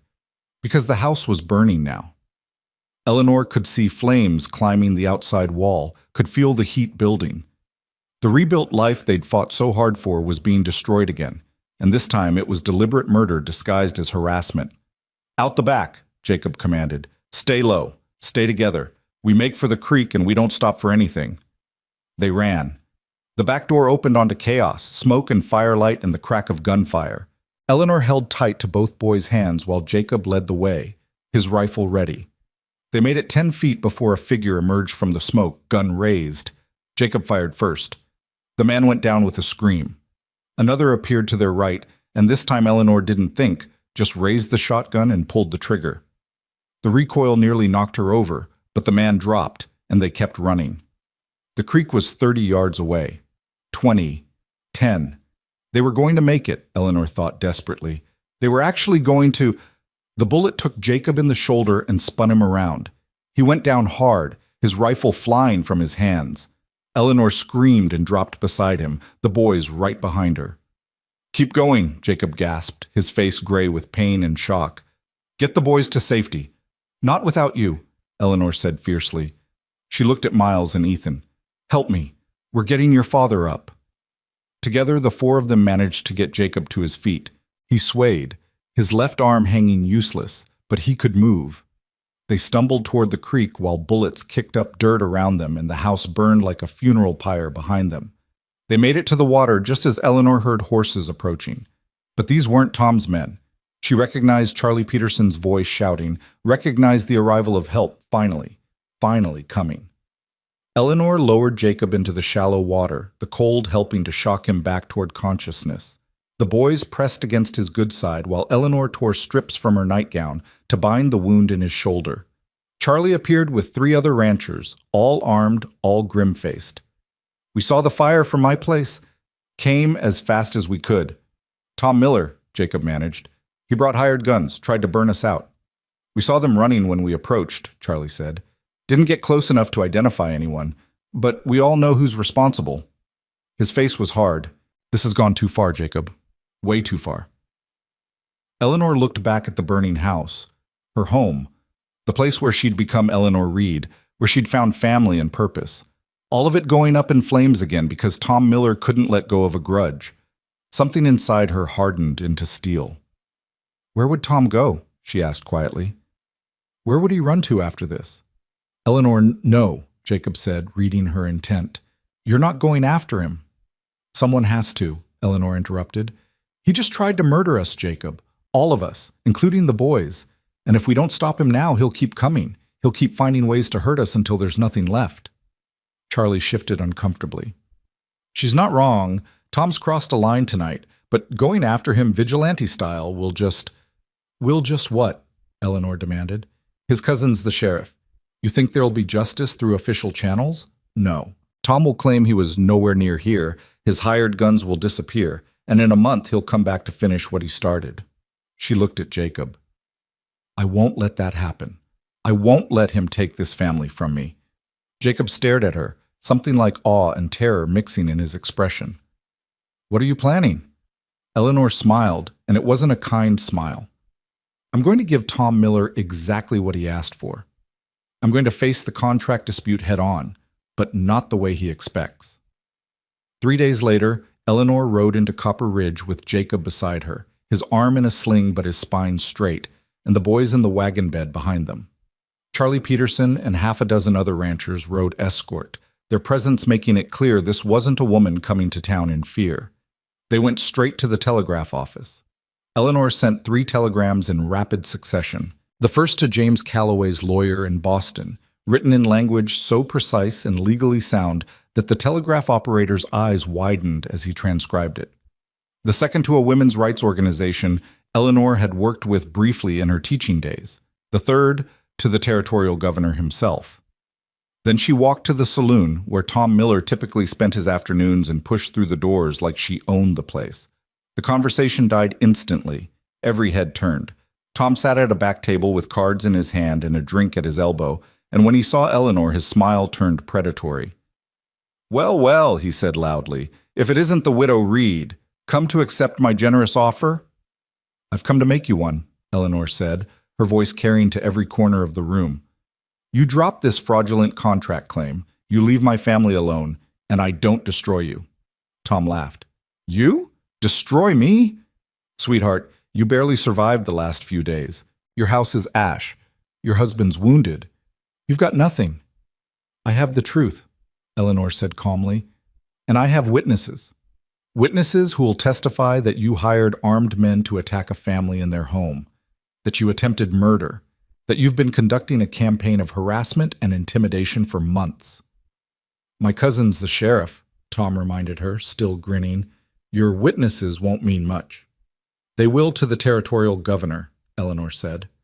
"I've already sent him a full account, along with a request for investigation into corruption in the Copper Ridge Sheriff's Office. I've also contacted the Boston Herald newspaper with the story of how territorial landowners are using legal extortion and violence to control women and drive out competition. They were very interested." Tom's smile faltered. "And as for the contract," Eleanor continued, pulling out a paper she'd drafted with Charlie's wife Martha, who'd been a legal clerk before moving west, "I've documented every aspect of James Calloway's breach, including the fact that he married another woman while I was en route to marry him. I've sworn affidavits from witnesses who saw me stranded and destitute at the train station because of his abandonment. And I've contacted a women's advocacy group that specializes in challenging predatory marriage contracts. They're very eager to make this a test case." She stepped closer to Tom's table, and her voice dropped to something deadly quiet. "So here's what's going to happen, Tom. You're going to withdraw the contract claim. You're going to leave my family alone. And you're going to disappear from our lives completely. Because if you don't, I will make it my personal mission to ensure that everyone from here to Washington knows exactly what kind of man you are." Tom's face had gone red. "You're bluffing." "Try me," Eleanor said softly. "I've already lost everything once. I rebuilt from nothing, and I will burn down every obstacle between me and protecting my family, starting with you. So ask yourself, do you really want to find out how far I'm willing to go?" The saloon was silent. Tom looked around as if expecting support, but the other men avoided his gaze. Everyone could see the writing on the wall. Eleanor Reed had just declared war, and she'd brought weapons Tom hadn't anticipated. Not guns or fists, but words and law and the kind of righteous fury that could move mountains. Finally, Tom threw his cards down. "Fine, the contract's dropped, but this isn't over." "Yes, it is," Jacob said from the doorway, stepping inside with Charlie and the other ranchers behind him. "Because if it's not, Tom, you won't be dealing with just Eleanor anymore. You'll be dealing with every rancher in this county who's sick of your games, and we won't be using words." The threat hung in the air, violence as a last resort, but violence nonetheless if pushed. Tom looked from Jacob to Eleanor to the gathered men and saw his options narrowing to nothing. "Get out of my sight," he finally spat. "Gladly," Eleanor said. "Enjoy your drink, Tom. It's the last victory you'll have over this family." She walked out with her head high, Jacob at her side, and the knowledge that she'd just fought her first real battle for her new life and won. That night, they made camp under the stars on the journey back to the ranch. The boys slept in the wagon while Eleanor and Jacob sat by the fire, not speaking for a long time. Finally, Jacob broke the silence. "Where did that come from? In the saloon? That wasn't the teacher I hired a month ago. Eleanor smiled into the flames. That was the woman who survived being abandoned in a hostile town with nothing. The woman who learned that the only way to protect yourself is to become too dangerous to attack. She looked at him. Did I overstep? Overstep? Jacob laughed, the sound genuinely amused for the first time since she'd known him. Eleanor, you terrified every man in that room, including me. You were magnificent. I meant what I said, Eleanor said quietly, about protecting this family, about burning down obstacles. I know this marriage started as a legal convenience, but these boys, they're mine now. And I don't let anyone hurt what's mine. Jacob reached over and took her hand, the first time he'd initiated touch since their wedding kiss. I know. I saw it in your eyes that first night with the nightmares. You're not just teaching them anymore. You're their mother in every way that matters. Eleanor felt tears prick her eyes. And what are we, Jacob? You and me. He was quiet, his thumb tracing circles on her palm. I don't know yet, he admitted, but I know I trust you with my life, with my sons' lives. I know I'm grateful every day that you didn't get on that train back east, and I know that when I thought Tom's bullet had killed you tonight, He stopped, his voice roughening. I couldn't breathe. Eleanor's heart pounded. Jacob. I'm not asking for anything you're not ready to give, he said quickly. I just need you to know that this marriage might have started as convenience, but for me, it stopped being that somewhere along the way. You're not just my wife on paper anymore, Eleanor. You're the bravest woman I've ever known, and He trailed off, searching for words. Eleanor squeezed his hand. One step at a time, she said gently. We rebuild the house. We heal. We help the boys keep getting better. And we figure out what we are to each other along the way. One step at a time, Jacob agreed. They sat together until the fire burned low, hands joined, watching the stars wheel overhead and knowing that whatever came next, they would face it together. The battle with Tom Miller was over.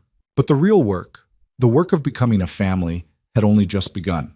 The rebuilding began the morning after they returned from Copper Ridge, before the sun had fully crested the horizon. Eleanor woke to the sound of hammers and voices, and when she stepped outside, she found half the county already assembled in their yard. Ranchers she'd never met, their wives carrying baskets of food, their children running between the workers. Everyone had come to help raise the Reed house from its ashes. Charlie Peterson directed the work with the efficiency of a general commanding troops. Foundation's still solid, he called out. We frame it the same as before, but add a proper kitchen extension. Eleanor, Martha's got some ideas about the layout if you want to give input. Eleanor found herself swept into planning discussions with women who'd been strangers a month ago and were now offering advice on window placement and pantry design like she was one of their own. It was overwhelming and wonderful and completely foreign to someone who'd spent most of her life being told she didn't quite fit anywhere. You'll want the stove here, Martha said, sketching in the dirt with a stick. Catches the morning light but stays cool in the afternoon heat. And a bigger wash basin, trust me, with boys you'll need it.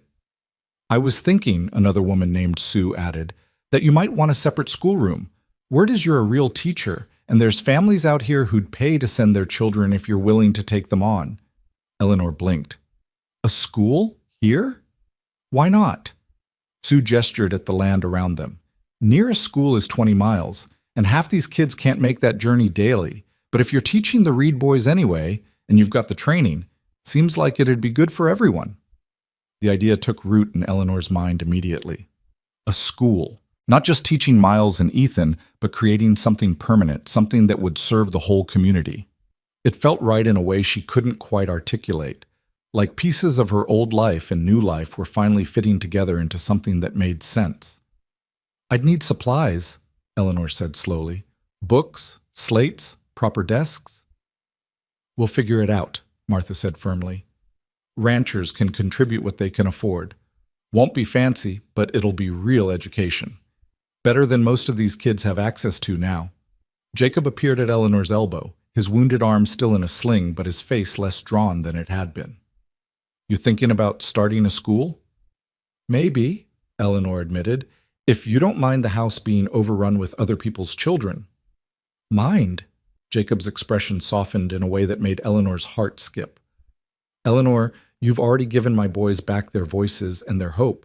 If you want to do the same for the whole county, I'll help you build whatever you need to make it happen. By the end of the first week, the house had walls again. By the end of the second, it had a roof and windows and a kitchen that was twice the size of the original.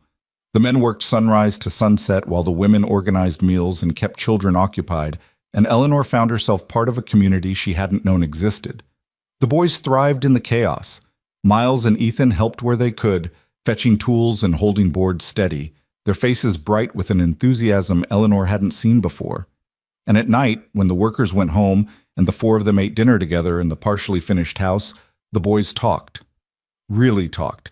Not just answering questions, but volunteering stories about their day, asking about tomorrow's plans, arguing good-naturedly about who had hammered more nails. "They're healing," Jacob said one night after the boys had gone to bed. He and Eleanor sat on the new porch, watching the stars emerge. "I can see it happening. Every day they're a little more like they were before. Before everything." "They'll always carry the loss," Eleanor said quietly. "But maybe they're learning they can carry it without it crushing them." Jacob was silent for a moment. Then, "I need to tell you something. About Sarah. About how she died." Eleanor turned to look at him, surprised. In all their weeks together, Jacob had barely mentioned his first wife beyond the basic facts. "The fire," Jacob continued, his voice rough with old pain.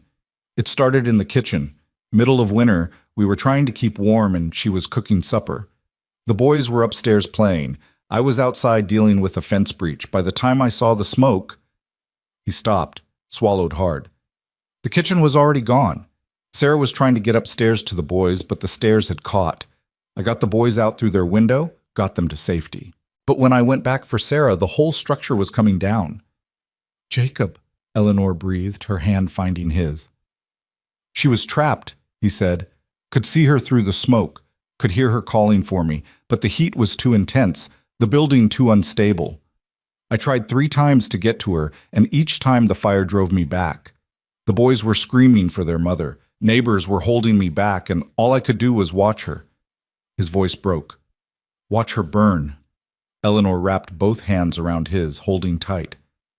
"I'm so sorry." "The boys saw it," Jacob continued. "Not the worst of it, but enough. Enough to give them nightmares for 3 years. Enough to make them terrified every time they smell smoke. And I blamed myself. Still do. If I'd been there 5 minutes earlier, if I'd insisted we rebuild the chimney that winter instead of waiting for spring, if I'd done 1,000 things differently..." "It was an accident," Eleanor said firmly. "A terrible, tragic accident. Not your fault." "I know that up here," Jacob tapped his head. "But here..." He pressed his free hand to his chest. "Here. I'm still standing outside that burning house watching my world end and being completely powerless to stop it." Eleanor understood then why he'd been so desperate to save her from Tom Miller's attack, why he'd thrown himself in front of that bullet. Jacob Reed had already lost one woman he cared about to violence he couldn't prevent. He wouldn't survive losing another. "I won't burn," Eleanor said quietly. "And I won't leave. You're stuck with me, Jacob Reed, for better or worse." He looked at her then, really looked at her in the starlight, and Eleanor saw something shift in his expression. The careful distance he'd been maintaining since their marriage cracked, and underneath was raw want mixed with fear. "Eleanor," he said hoarsely, "I need to know. Is this marriage real for you? Not just the legal part, but us. Is there an us, or am I hoping for something you can't give?" Eleanor's heart pounded. She thought about the past weeks, about the way her pulse jumped when Jacob smiled, the way she'd felt when she thought Tom's men might have killed him, the way she'd fought like a wildcat to protect this family that had somehow become hers. "There's an us," she said softly. "I don't know exactly what kind yet, and I'm terrified of getting it wrong, but yes, this is real for me too." Jacob released a breath like he'd been holding it for weeks. Then slowly, carefully, he leaned forward and kissed her. Not the perfunctory wedding kiss that had been for show, but something real and deep and full of promise. When they finally pulled apart, Eleanor was shaking. We should probably take this slow, she managed. Probably, Jacob agreed, though he didn't let go of her hand. We've got time. All the time we need to figure out what we're doing. They sat together until late, talking about everything and nothing, and when Eleanor finally went to her own room, because slow meant slow, even when every part of her wanted to follow Jacob to his, she lay awake feeling more settled and more hopeful than she had since boarding that train to Montana so many weeks ago. The house was finished by late August, and the community threw a celebration that felt more like a wedding reception than a construction completion party. Tables groaned under contributed food, fiddles appeared from somewhere, and even the most taciturn ranchers unbent enough to dance under the stars. Eleanor found herself swept into conversation after conversation with women who wanted to talk about the school, men who wanted to thank her for standing up to Tom Miller, children who were excited about the prospect of real education. She was dizzy with it, overwhelmed but in the best possible way. "You did this," Jacob said, appearing at her elbow with 2 cups of punch. "Built something from nothing, created community where there was just survival before." "We did this," Eleanor corrected. "All of us together." Miles and Ethan raced past chasing other children, their laughter bright and clear in the evening air. Eleanor watched them go, her throat tight with emotion. "They smiled today," she said. "Both of them. Real, genuine smiles." "I know," Jacob said. "I saw." His voice was thick. 3 years, Eleanor. 3 years of gray faces and silence and nightmares. And you gave them back their childhood in less than 2 months. "It wasn't just me. It was exactly you," Jacob interrupted. "Your stubbornness, your courage, your refusal to give up on us even when giving up would have been easier. You saved us, Eleanor, all 3 of us." Before Eleanor could respond, Martha appeared with Sue and 2 other women, all of them carrying something wrapped in cloth. "We made you something," Martha announced, "for the school." They unwrapped it to reveal a wooden sign, beautifully carved and painted. "Reed School, Esternt, 1882. "It's perfect," Eleanor breathed, running her fingers over the lettering. "When did you find time to make this?" "We've all been working on pieces," Sue explained. "The school's important, Eleanor. You're giving these children something most of them would never have access to. We wanted you to know how much that means." Eleanor felt tears threatening and blinked them back fiercely. "I don't know what to say." "Say you'll start with the fall term," Martha suggested. "We've already got 12 families confirmed who want to send their children. More if you've got room." "I'll make room," Eleanor promised. The school opened on the first Monday in September with 15 students ranging from 6 to 14 years old. Eleanor had converted one of the new house's larger rooms into a classroom, and Jacob had built desks and benches from salvaged lumber. The supplies were mismatched: slates donated by various families, books from Eleanor's own collection supplemented by donations from the community, but it was enough to start. Miles and Ethan sat in the front row, helping the younger children and demonstrating that yes, learning could actually be enjoyable. Eleanor taught reading in the morning, mathematics in the afternoon, and filled the spaces between with history and geography and science learned from the natural world around them. It was exhausting and exhilarating and exactly what Eleanor had been meant to do with her life. She understood that now. All the struggle in Boston, all the rejection and judgment and feeling like she didn't fit, it had been leading her here, to this rough schoolroom on a Montana ranch where children who would otherwise grow up illiterate learned to read Shakespeare and calculate geometric proofs. Jacob watched from the doorway sometimes during lessons, his expression soft with something that looked like wonder.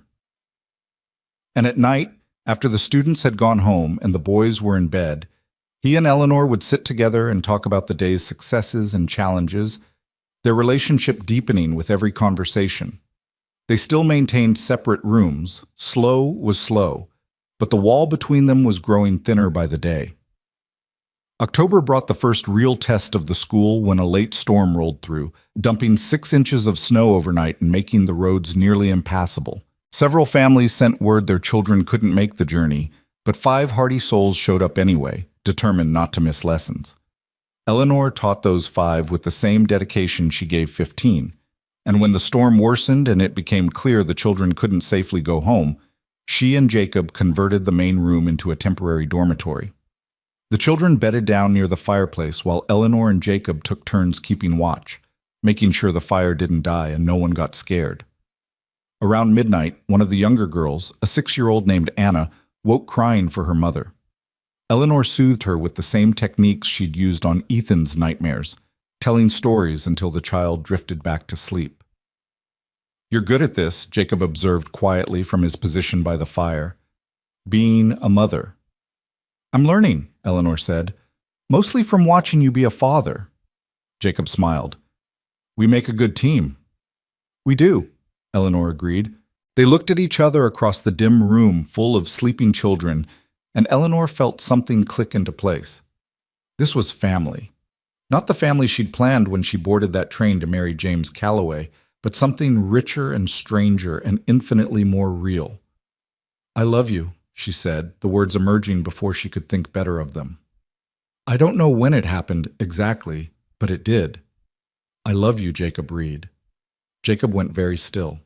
Then he stood and crossed to where Eleanor sat, pulling her to her feet and into his arms. "I love you too," he said against her hair. "Have for weeks now, but I was afraid to say it. Afraid you'd feel pressured or trapped or—" Eleanor kissed him, cutting off the worry with action. When they finally broke apart, both breathless, she smiled. "I'm not trapped. I'm exactly where I choose to be." They spent that night talking in whispers while the storm raged outside and the children slept safe and warm. They talked about the future, about expanding the school, about maybe having children of their own someday, about the life they were building together from the ruins of their separate pasts. When dawn broke and the storm cleared, the children's families came to collect them, and word spread through the community about how the Reeds had kept everyone safe through the night. More families signed up for the school. More trust was built. More roots grew deeper. November brought the telegram Eleanor had been half expecting and half dreading.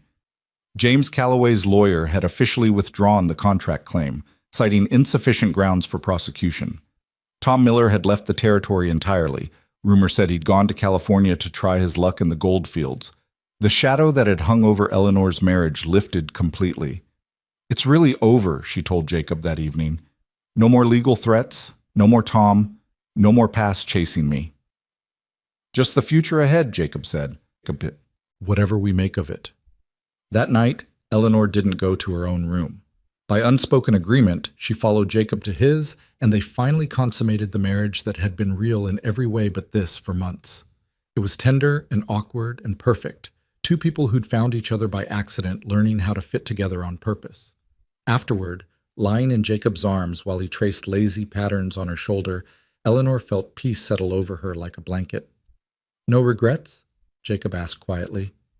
"Not a single one." Winter came hard and fast that year, but the Reed house was warm and solid against the cold. Eleanor taught through December, though student attendance dropped as families hunkered down on isolated ranches. She used the time to plan curriculum for spring and to help the boys with advanced studies that would prepare them for whatever future they chose. And at night, she and Jacob learned each other in the way married couples do, building intimacy through shared warmth and whispered conversations and the simple comfort of not being alone. By January, Eleanor knew she was pregnant. She told Jacob on a night when the stars were so bright and clear they looked close enough to touch, and his joy was so pure and complete that she cried. "Another child," he said wonderingly, his hand splayed across her still flat stomach. "A new beginning." "Are you disappointed it's not a boy?" Eleanor teased, "to even out the numbers?" "I don't care if it's a boy or a girl or a chorus of both," Jacob said. "It's ours. That's all that matters." They told the boys the next morning, and Miles and Ethan's reaction sealed the final healing of their family. They were excited rather than threatened, asking questions about when the baby would come and whether it would like the same stories Eleanor told them, and could they teach it to ride horses when it was big enough. "You're not trying to replace our mama," Ethan said seriously. You're our mama too, the one who didn't leave. The one who stayed even when things were hard." Eleanor gathered both boys into a fierce hug, unable to speak past the lump in her throat. Spring arrived with a rush of green and wildflowers, and with it came the expansion of the school. 22 students now, with 3 more families planning to enroll their children in the fall. Eleanor taught through her pregnancy with the same determination she applied to everything, finally conceding to afternoon rest only when Jacob insisted. "You're carrying my child," he said firmly. "Our child. You're allowed to slow down." "I'll rest when this baby's born," Eleanor countered, but she did start taking breaks, using the time to prepare a nursery in one of the house's small rooms. The baby, a girl they named Sarah Hope Reed, arrived on a blazing summer afternoon with the same dramatic timing her mother had shown arriving in Montana. Eleanor labored through the heat with Martha and 2 other ranch women attending her, and when she finally held her daughter in her arms and saw Jacob's face as he looked at both of them, she understood that this was what she'd traveled 2,000 miles to find. Not a convenient marriage or a teaching position or escape from her past, but family. Real, complicated, beautiful family born from fire and struggle and the stubborn refusal to give up. Miles and Ethan were entranced by their baby sister. They took turns holding her with careful solemnity, making promises about teaching her everything they knew and protecting her from anything that might hurt her. Eleanor watched them with hope in her arms and Jacob's hand on her shoulder, and felt so full of love she thought she might burst with it. "Still no regrets?" Jacob asked quietly, echoing that long-ago question. Eleanor looked around the room, at her sons, her daughter, her husband, the home they'd built together, literally and figuratively. She thought about the Eleanor who'd stepped off the train in Copper Ridge over a year ago, desperate and alone and heartbroken. That woman was gone, replaced by someone stronger and surer and infinitely happier. "Not a single one," she said. "This is exactly where I'm supposed to be." The years that followed were not without challenges. There were hard winters and difficult harvests, sick children and anxious nights. But there was also growth. The school expanded until Eleanor had to hire an assistant teacher. The ranch prospered. Miles and Ethan grew into fine young men who credited their mother, both their mothers, with making them who they became. And Eleanor and Jacob built a marriage that was genuine partnership, founded on respect and trust, and a love that had grown from the ashes of their separate losses into something neither could have imagined alone. On their 5th anniversary, Jacob gave Eleanor a gift, a new sign for the school that read Reed Community School, with a subtitle, Founded by Eleanor Reed, 1882. "You built this," he said. "You took a desperate situation and turned it into opportunity. For yourself, for our family, for this whole community. I wanted to make sure everyone remembers that." Eleanor hung the sign herself, with Miles and Ethan helping and little Hope watching from Jacob's arms. She looked at the building that had started as one room in their house and had grown into a proper schoolhouse, educating over 40 children. She looked at her family, healthy and whole, and hers in every way that mattered. And she thought about that moment in the Copper Ridge saloon when Jacob had said, "Come with me," and she'd made the choice to trust a stranger. Best decision she'd ever made. Years later, when her own granddaughter asked her to tell the story of how she came to Montana, Eleanor would smile and begin, "I was supposed to marry a man who didn't want me, in a town that didn't care if I lived or died. But then a rancher with sad eyes and 2 silent boys told me I didn't belong there. And he was right. I belonged here, with them, building a life from nothing and turning it into everything." The granddaughter would ask if she was scared, and Eleanor would be honest. Terrified. Every single day at first. But fear is just a thing you carry, sweetheart. It doesn't have to stop you from moving forward. It didn't stop me. She'd tell about the fires and the nightmares and the legal battles and the hard work of building both a house and a family. She'd talk about Jacob's quiet strength and the boys' gradual healing and the community that rallied around them when they needed it most. And she'd end with the same words she'd said to Jacob on that first real conversation about their marriage. "One step at a time. That's how you survive impossible things. One step, one day, one choice to stay and fight instead of running away." The story of Eleanor Reed became legend in that part of Montana. The bride nobody wanted who became the mother everyone needed, the teacher who brought education to the frontier, the woman who stood her ground when powerful men tried to break her. But for Eleanor herself, the story was simpler. She'd been lost, and she'd been found. She'd been broken, and she'd healed. She'd been alone, and she'd built a family that would span generations. And it had all started with a simple question from a desperate father, "Come with me?" Eleanor had said yes, and in that yes, she'd found her home.